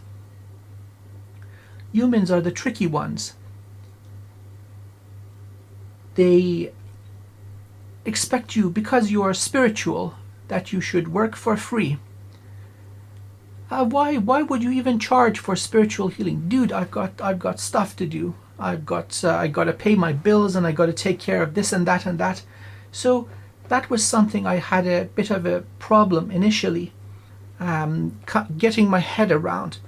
For a number of years I worked based on donations, thinking that okay, $100 is not the same to everyone. If you're a sheikh in Abu Dhabi, $100 doesn't mean the same thing compared to if you are somebody grown in, let's say, a slum somewhere in the developing world. And so I was thinking, okay, I'm going to be equal, and however much you can afford, that's how much you pay, and I'm fine and dandy with that. Like sliding scale? Yeah, A little- donation based. Hey, give me what you can. Well, there's a problem with that. First of all, you attract all the cuckoo and lunatics in the world who want to have some fun with the wizard. It gets frustrating. Then the worst part is that one would book a session and not show. Ah, sorry, I had to go to the supermarket. You're kidding me, right? And so then I came to the decision. This is something that is going to have a monumental impact on the person. I know what I've been through. I know what I see. I know what they have been through, and I know what will help them. People pay a little fortune to change the tires on their car, and if they're not willing to invest an equivalent amount on their own well-being, they're not ready. Well done. And also, you're wanting to track people that when they prioritize, I mean, go without food for 4 days and have a session with you. I mean that. But the other thing, too, I want to check because I'm big on really clear boundaries to start. The first thing out of my mouth when I call in and talk to anyone or anything, or to automatically have, is if you don't give me 24 hours or 48 hours, whatever you want, mine's 24 for cancellation, short of you being dead, right? You will not get a refund. That is fair. And then I also say, if I screw up, double book or something, you get a free session, period. Oh, that's And I've wonderful. done that since day one. And I've only had one issue out of thousands and thousands of people, and I refused to work on her. I said, none of I'm the bullying so games is going grateful. to work on me. Not interested. So part of it is you have to put the boundaries down first. And I always say if it's on the phone or whatever, you put it in caps, Yeah. different ink on your website, right?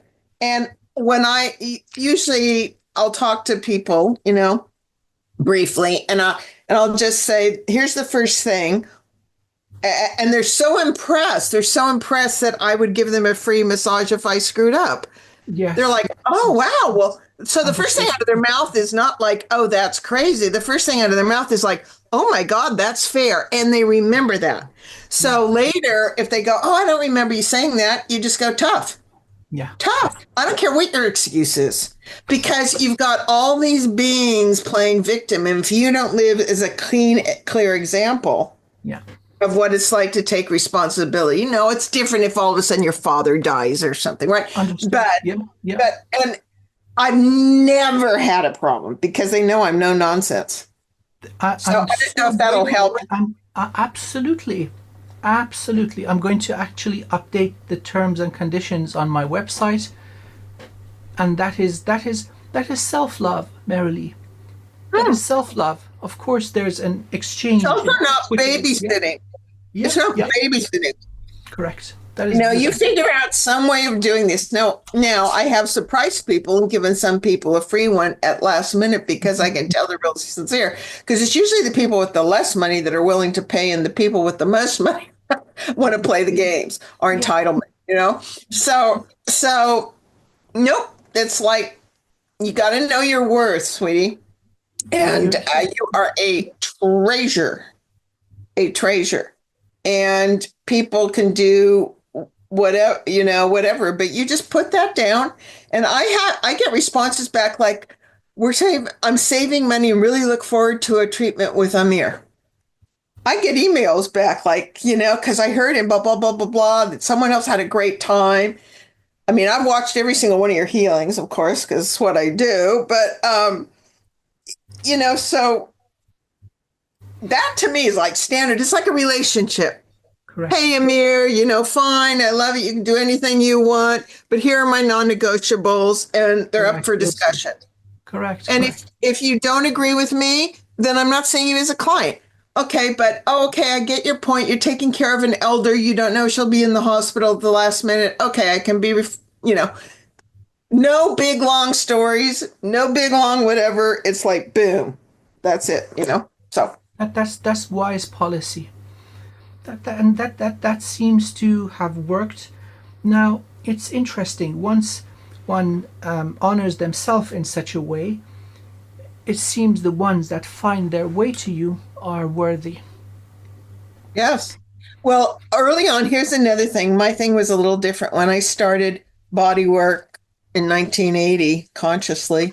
Um, I said, the universe, you do this too. You're meant to work on the creators and healers, right? Because your average person isn't up to speed yet. We're getting them up to speed. So I said, I only one, I'm not here to save anyone, period. And I said the second, because that's victim mentality. Second, I said, I only want to create a practice and work with people who are at least open to the concept of conscious evolution.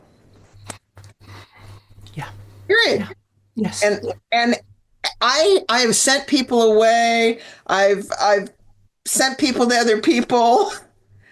When someone comes in, now this is different than you, honey, but when someone comes in and says, I hear you're a healer and you're going to save me, I said, nope, then leave.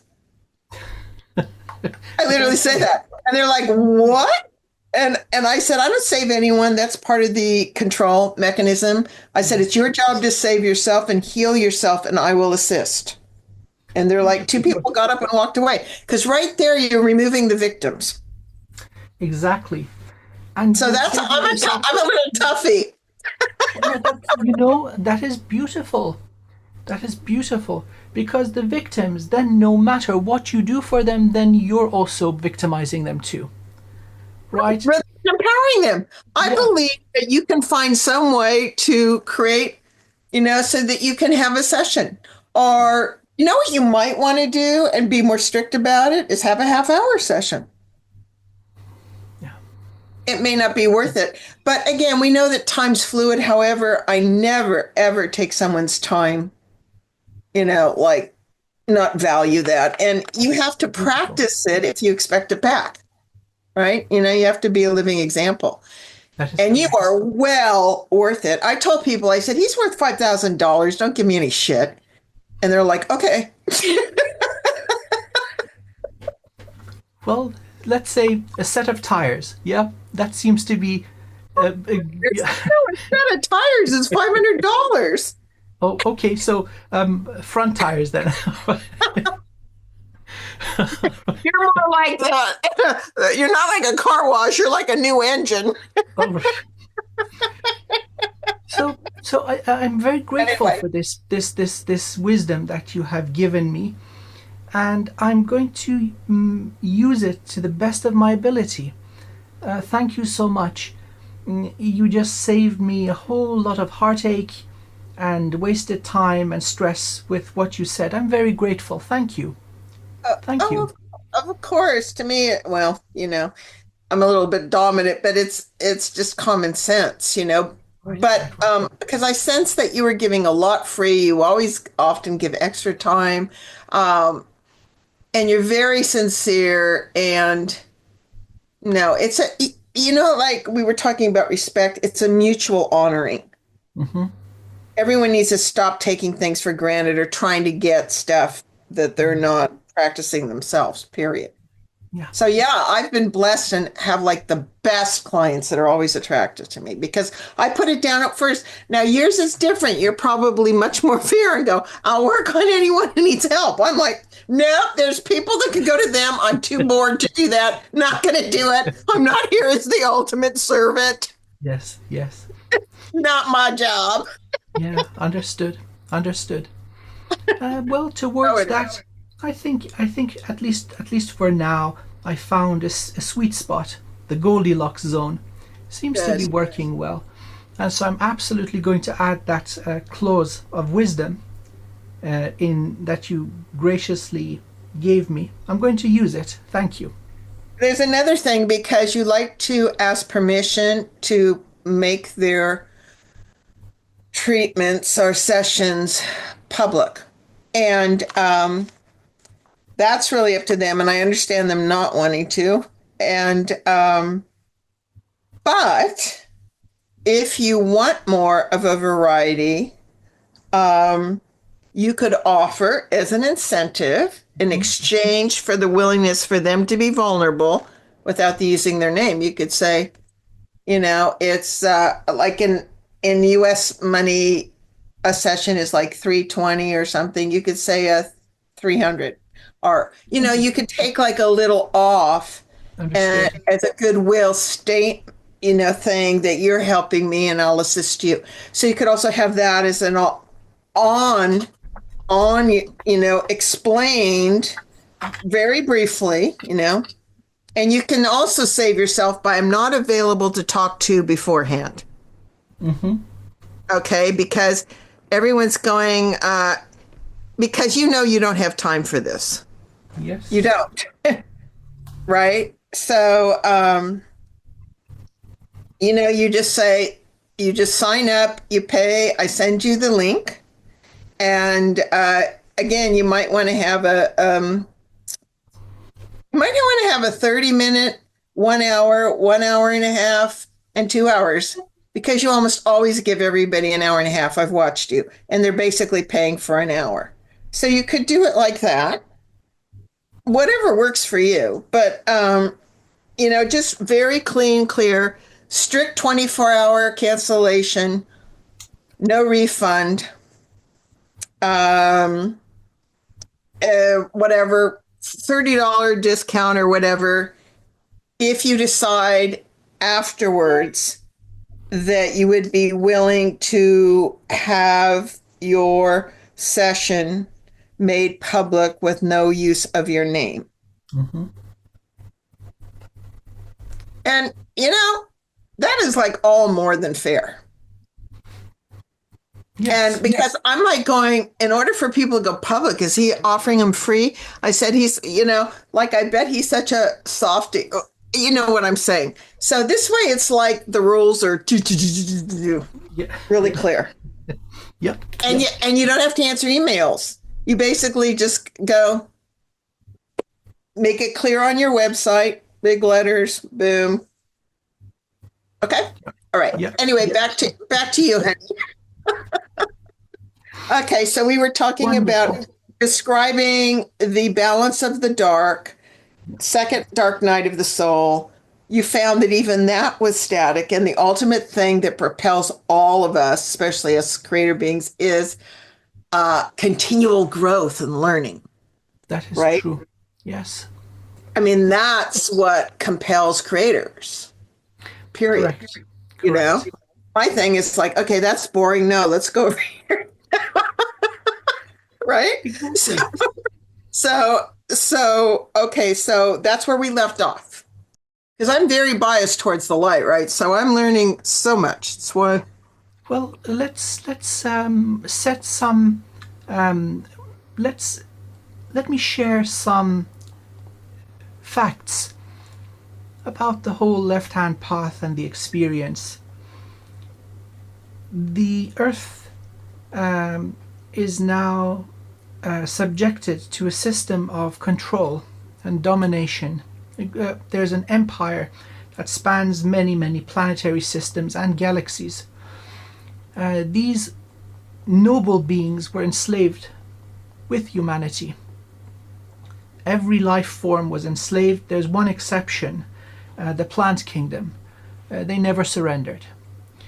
They don't care what you do to them. They don't take any sort of disrespect. The consciousness leaves the vessel, and even their beautiful bodies are the source of so many blessings after. Especially the trees. The trees, yes. So the fire elementals, the thing that endeared me to them was the call for liberation and justice. That was my opening statement, that I want for you what I want for my own people. That is what changed the whole dynamic of that whole contract and let's say servitude and ownership, because that goes both ways. Certain humans enslave them, they enslave certain humans. There's this slave trade going on both sides of the veil.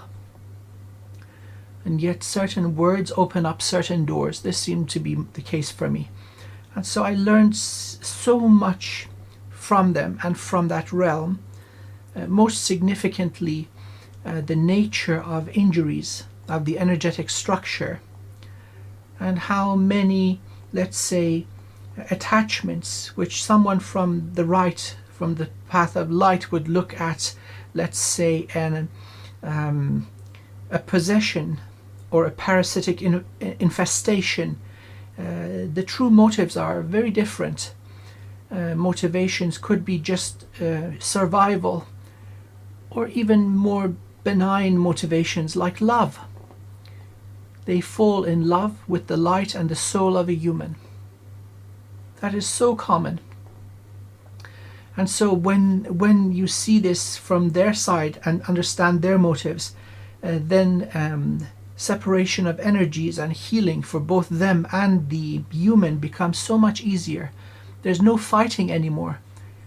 Both parties are willing and wish the best for each other, because entanglement is like a tango. It takes two to tango. And so any sort of quote-unquote possession or energetic attachment, there is some sort of an agreement at one point or another. Now, if both parties acknowledge that first and foremost they must continue to evolve and grow, and that the entanglement that is present is harming themselves, but then also the other side, almost without exception, both are willing to disentangle and go their merry way and wish the best for each other. So that whole thing of pure good and pure evil, that is a distortion. It doesn't exist anywhere. It's a myth. It's a harmful and destructive distortion. So imagine you see an entire caste or race of beings as pure evil. Then of course there comes this righteous rah-rah-rah warrior of the light with a mighty sword and says, let's slaughter them all and be done with it. We see that happening throughout history, and it's going on right now as we speak. That's controlled by the real dark. Correct. the dark that is into elitist and destruction. Yeah. Correct. That extreme type of viewing reality, which does not really exist in practice, that happens to beings that have become stagnant, and they have become solidified in one of the extreme poles. And so this is the only way they see things. That is not true for the vast majority of creation. So they require balancing also. Now, the path of Kujikiri. Well, it's spectacular. By this point, I have had, at this time when I am speaking, I've tried pretty much every single magical modality, from the extreme right to the extreme left. You name it, I've done it. Not just done it, gone in all the way, head first, without any reservation.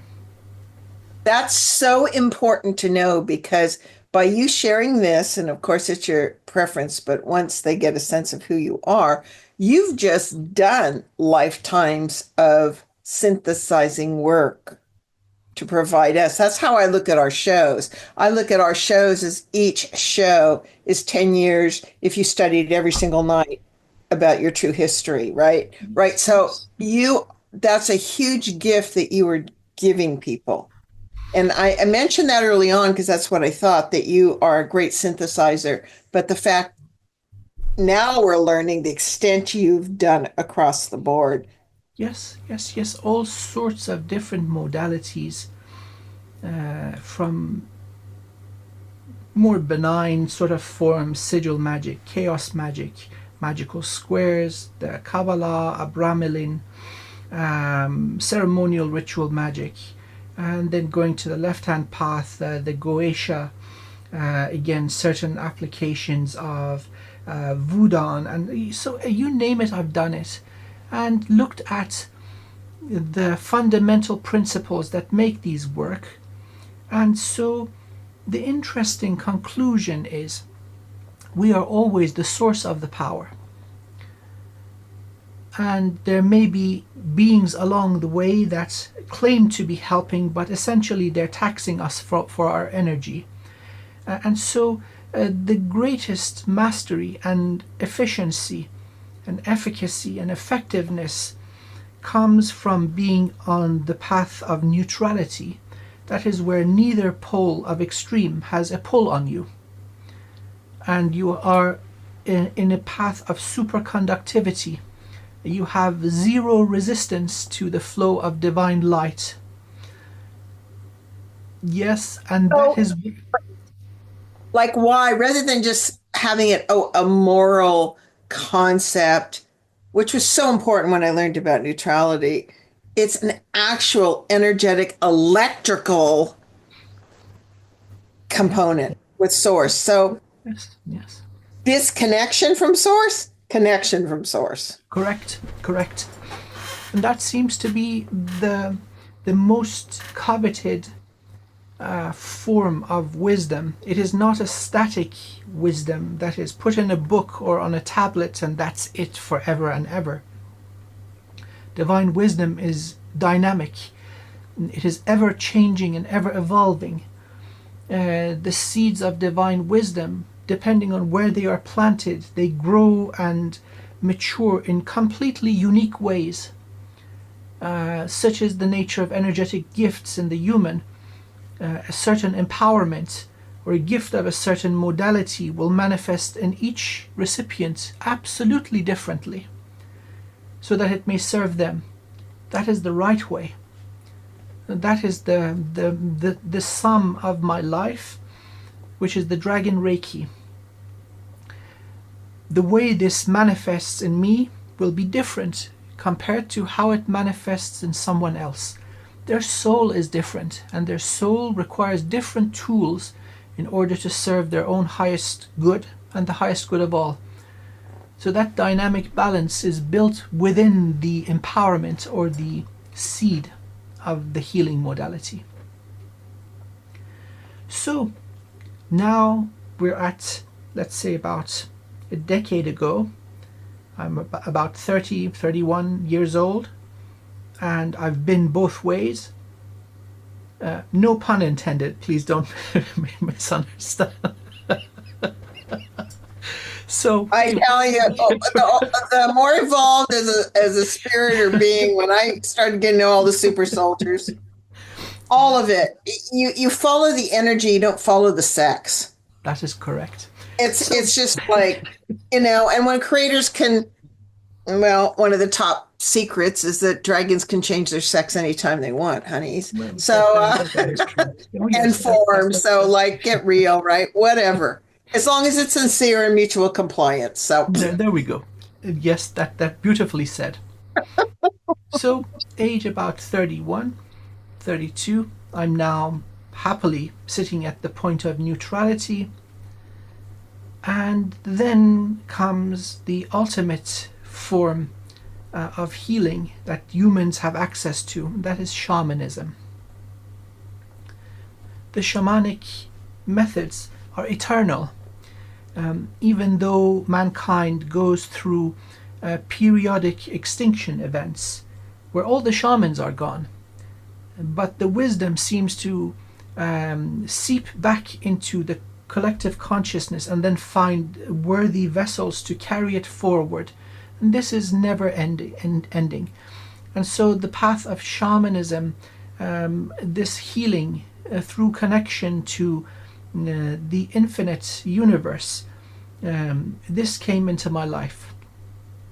There was an event of, let's call it for what it is, initiation, where I saw myself in different human bodies, every single one a shaman, among every single tribe of man over every continent, in different bodies, different races, and I was seeing myself beating the drums. This was the scene that I took from each lifetime, just pouring through my consciousness, picture after picture after picture, that, hey, this is the way you have been.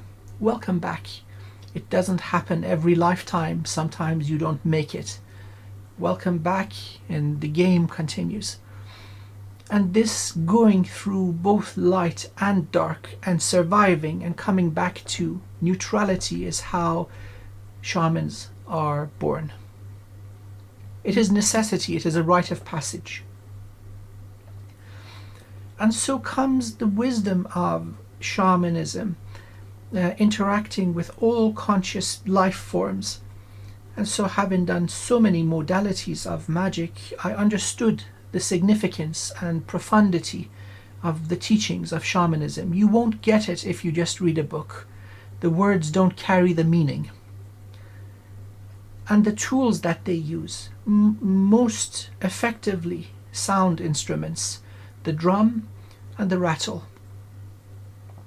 well, and as you described, right underneath the void is primordial sound as the top creation first step. So, and dragons especially, I think you also said, which was fascinating, why it's so hard to be in physical form on Earth is because the parasitic sounds and all of that. So Correct. I didn't mean to interrupt, but keep That is going. correct. And so, and also the use of plant medicine towards healing others and healing the self. These have to be used very strictly, not for recreation. Now, one of these that has been badly abused is tobacco.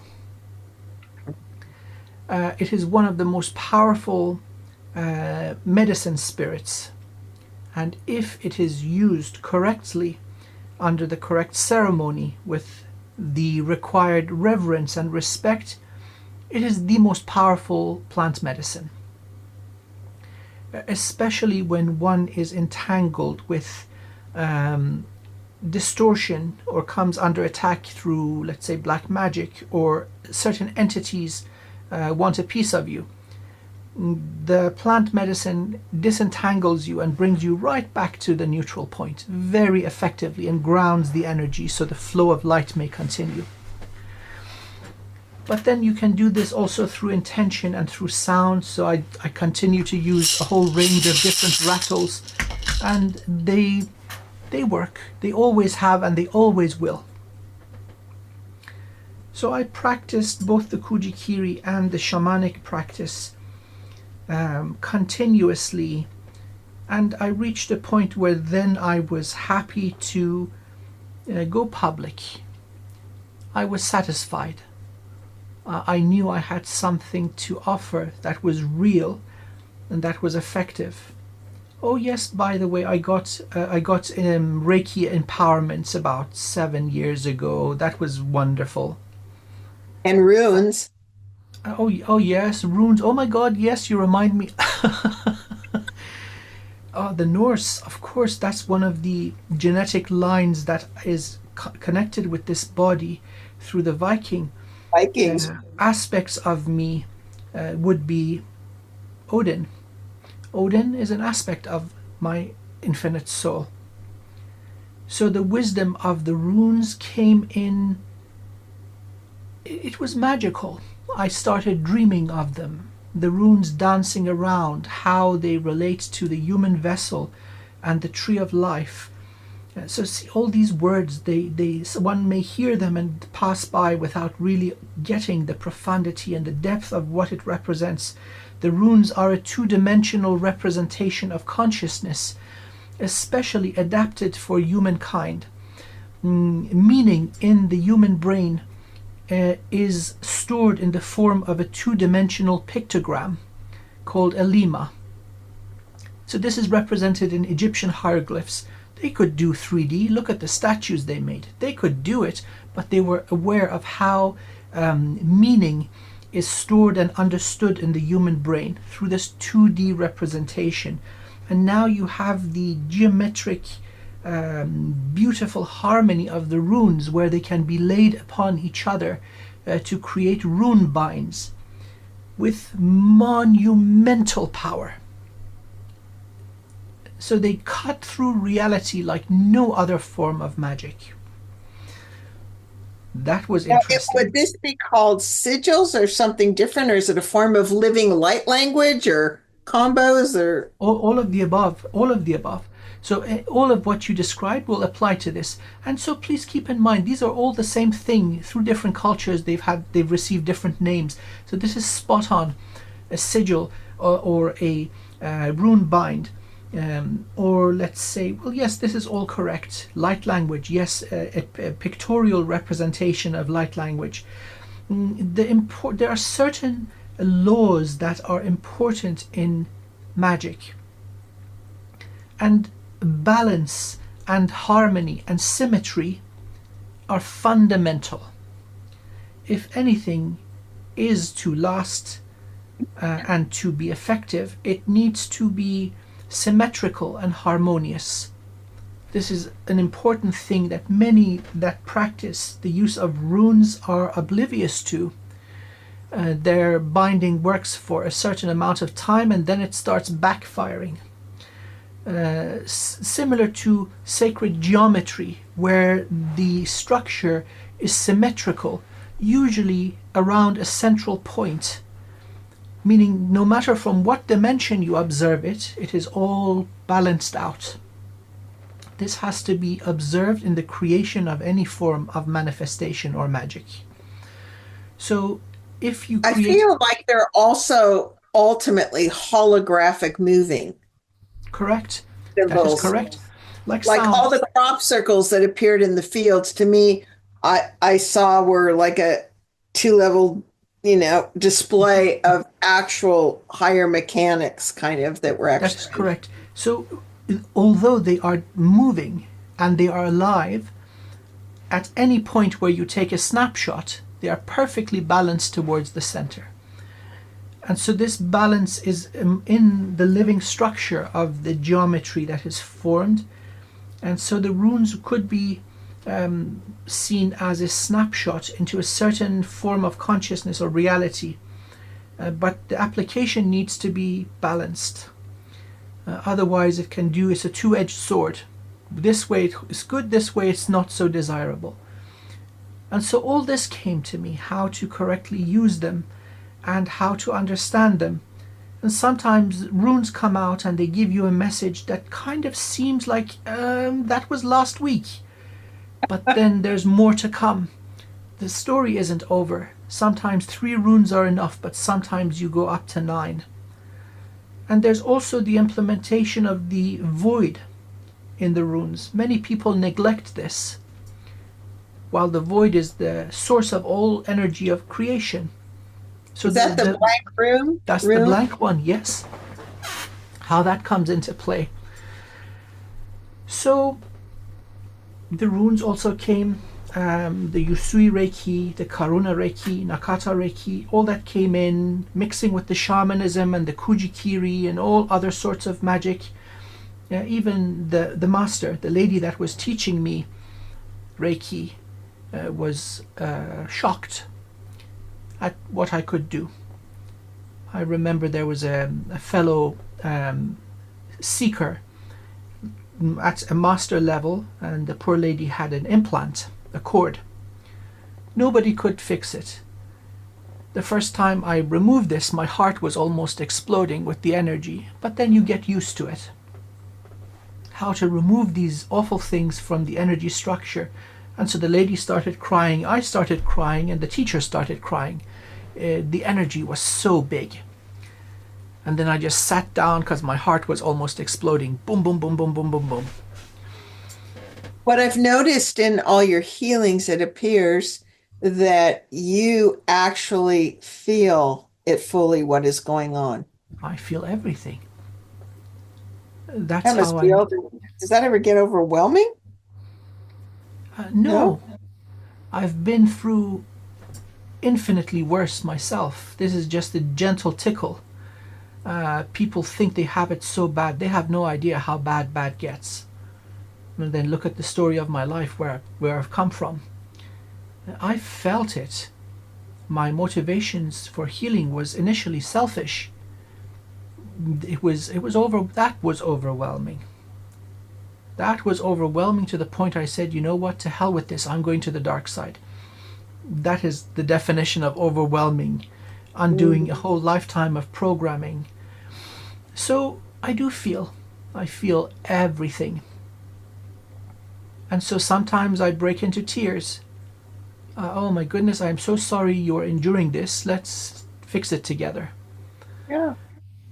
Um, the And most you're recent. also, it makes sense because you're talking about the synthesis of massive modalities that you've incorporated.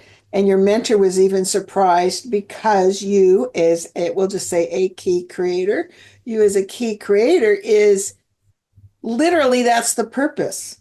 You're creating a new recipe, right?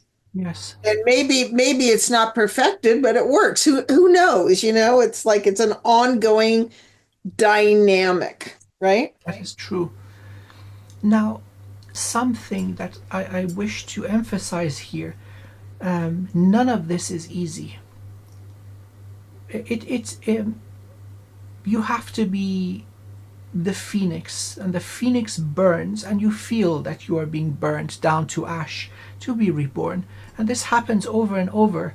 It seems every single new modality that one picks up and dedicates themselves to, you go through this process of purification, the death of ego. But once you've done it sufficiently, a sufficient number of times, then the next modality comes in and does a check on you. And I say it as it is sentient because it is. It is living and dynamic wisdom. Looks and says, okay, this one is pure. Off we go. And so certain fundamentals are shared between all modalities. That goes by pretty quickly.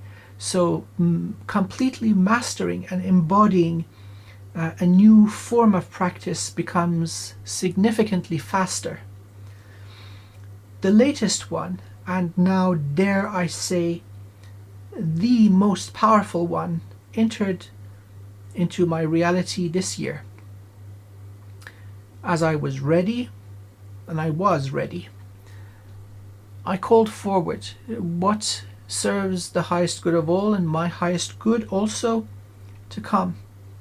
Oh boy, oh boy, oh boy. It kicked the door down. Let me show you. I would like to share this with you. So I do keep little journals, little grimoires, so to speak, of what has happened and significant events and people. And so here let me just tilt the lights down so you can see my little scribblings. So here we've got the runes. Oh, yeah. Giving me messages. Okay, something big is about to come. This is the light language of dragons. And then more runes coming into play. Something big is about to come. Hold on to, and then again, dynamic patterns. This is what's on the surface of my spear or my staff. Again, more to come, but it twirls around with dancing. And here comes the event where I get the shape of the furba. Yes. This is what you're looking for, little monkey boy. This is what's going to come in. Say, what the hell is this? Welcome to the beginning of 2025, which we're doing this interview right now, right? So it doesn't just come in with an instrument, and it just poured in merrily. Finding the greatest Buddhist teacher of this modality that would give me what I need in a few sentences. Because then I've got lifetimes in that path. Oh, it's so fun. There's just no end to your growth. And also being a reincarnation of Odin, or at least an aspect, that would be kind of your natural geometry language. Yeah. Also. Yeah. And so it came in. This one was different. You're suddenly given the keys. By the way, this is the embodiment of the black dragon of the void. This is where I became myself, really, without any distortion. And so the energy of the void, which is, it can do creation and uncreation. And I was hesitant. I'd already mastered it. It takes about 11,000 mantras, and I did that before even the instruments arrived by post. I'm kind of psycho like that. Once I say I'm doing it, I'm doing it. Doesn't matter if it takes me 72 hours straight. That was already done. I had the energy in me. So when I picked up the instrument, it came to life. So I have this. Did you have that before? Yeah, this was mine. It feels like that was always yours. Yes. This object was always mine. And I've played around with it. This is a very, very old object. Beautiful. Hold it up. Oh my goodness, it's beautiful. Woo! This whole thing, and I've used wands in all types of its technology. They're the Lemurian ones that are made from hardwood. They're the Atlantean ones that incorporate metal and crystals. But this, with copper, meteor iron, and brass, this is something on a whole different league. And so this is the ultimate magic wand. And this is what you use to focus energy and bring things into creation. Now, again, with association with sound, we've got the furba and the bell. The bell. We get into creation as well, I've noticed in your sessions. Yeah. I was hesitant. So much power. That's not what I want. And what do I do with it? What is the correct application of force? Because very early on I was told this is the action of the collective of Buddhas. When words of grace and wisdom have no effect, then aggression is needed. There are certain beings that are having way too much fun, causing chaos and destruction, and they stand in the way of the evolution of everyone and everything. These need to go. But what are the parameters? What is the ethics? And so I got the answer in three dreams, and the sum of it is that there is no restriction, but you follow these conditions. There is no total destruction. Things are set ablaze by the divine fire so that they may burn to such a degree for what remains to be of highest service to the highest good of all again. Yes. So something has gone wrong in those that don't listen to wisdom. You remove that which has gone wrong, not the whole thing. You don't throw away the baby with the bathwater. And so in this way, balance is restored. And so everything and everyone that has been on the receiving end of the divine fire is better for it. There's no violation, there's no waste, and there is no destruction. It is all just alchemy, bringing back to that sacred neutral. And coming from the primordial void, it is my primary energy, and so I wield it like no other. And there's I sleep easy. I sleep easy, like no problem. If I have time, I'll sleep 15 hours, non-stop, and have wonderful dreams and wake up in a good mood. That's something that many people Because you're at lose. peace now. You're at peace. I'm at peace. And continual purpose. And a major contributor to the cleanup. Big time. Correct. And I love it. I always joke, I like pushing the button that goes boom. Yeah, just pushing the button, boom, boom, boom, yeah. But then it seems that evolution never ends merrily. Coming into contact with people like yourself, like Ileana, like people that you are associated with. This is the next level for me. Understanding the great and beautiful variety of souls that are in human bodies, and how some beings have come into this universe specifically to receive this type of healing because they don't have access to it in their own universes. Yes. All set up lifetime after lifetime for one particular type of soul healing to occur, which is not only going to benefit that soul, but an entire soul family, a tribe. Exactly. And it also feels like you're mentoring this at a higher level already. It's all ongoing. Like mentoring, other dragons also. Yeah, that's the interesting thing. The wonderful people that find their way to me seem to all be of a certain type for a while. Yeah. For a time I get only dragons, and then for a time I only get let's say elemental energy, fairy energy, and all this beautiful variety. Or for a time I seem to be just getting super soldiers. And yes. So, yeah, the themes, I think you may have also noticed this in your own practice. They come in groups, as if the souls are all in agreement. Okay, now we go to this healer, and now we go to this event and this kind of activity. It all continues. Also, though, so many, when people really get to discover their true genetics, both from a soul and not just his physical body, so many are combos. So and what we've discussed in our Cosmic Brilliance shows was that you and I both know that all the movers and shakers and so many creators are here now in form. Yes, and it's just so much fun.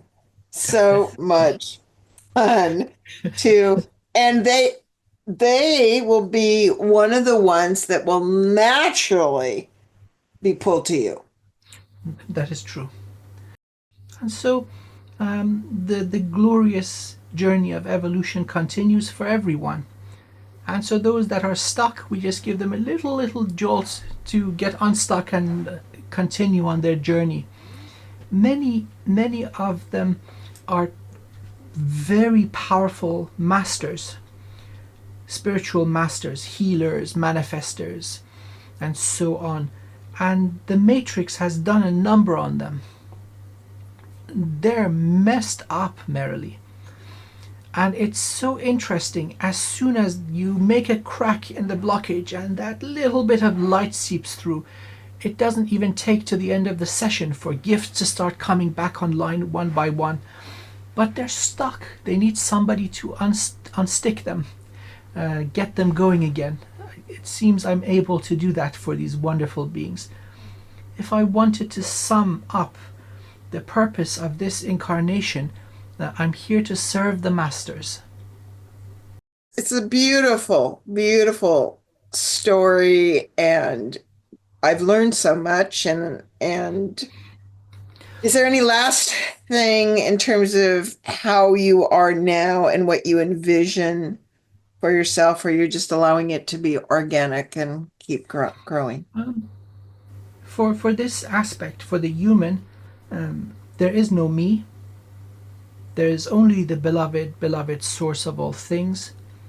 There are no desires, no ambitions, nothing undone, nothing unsaid.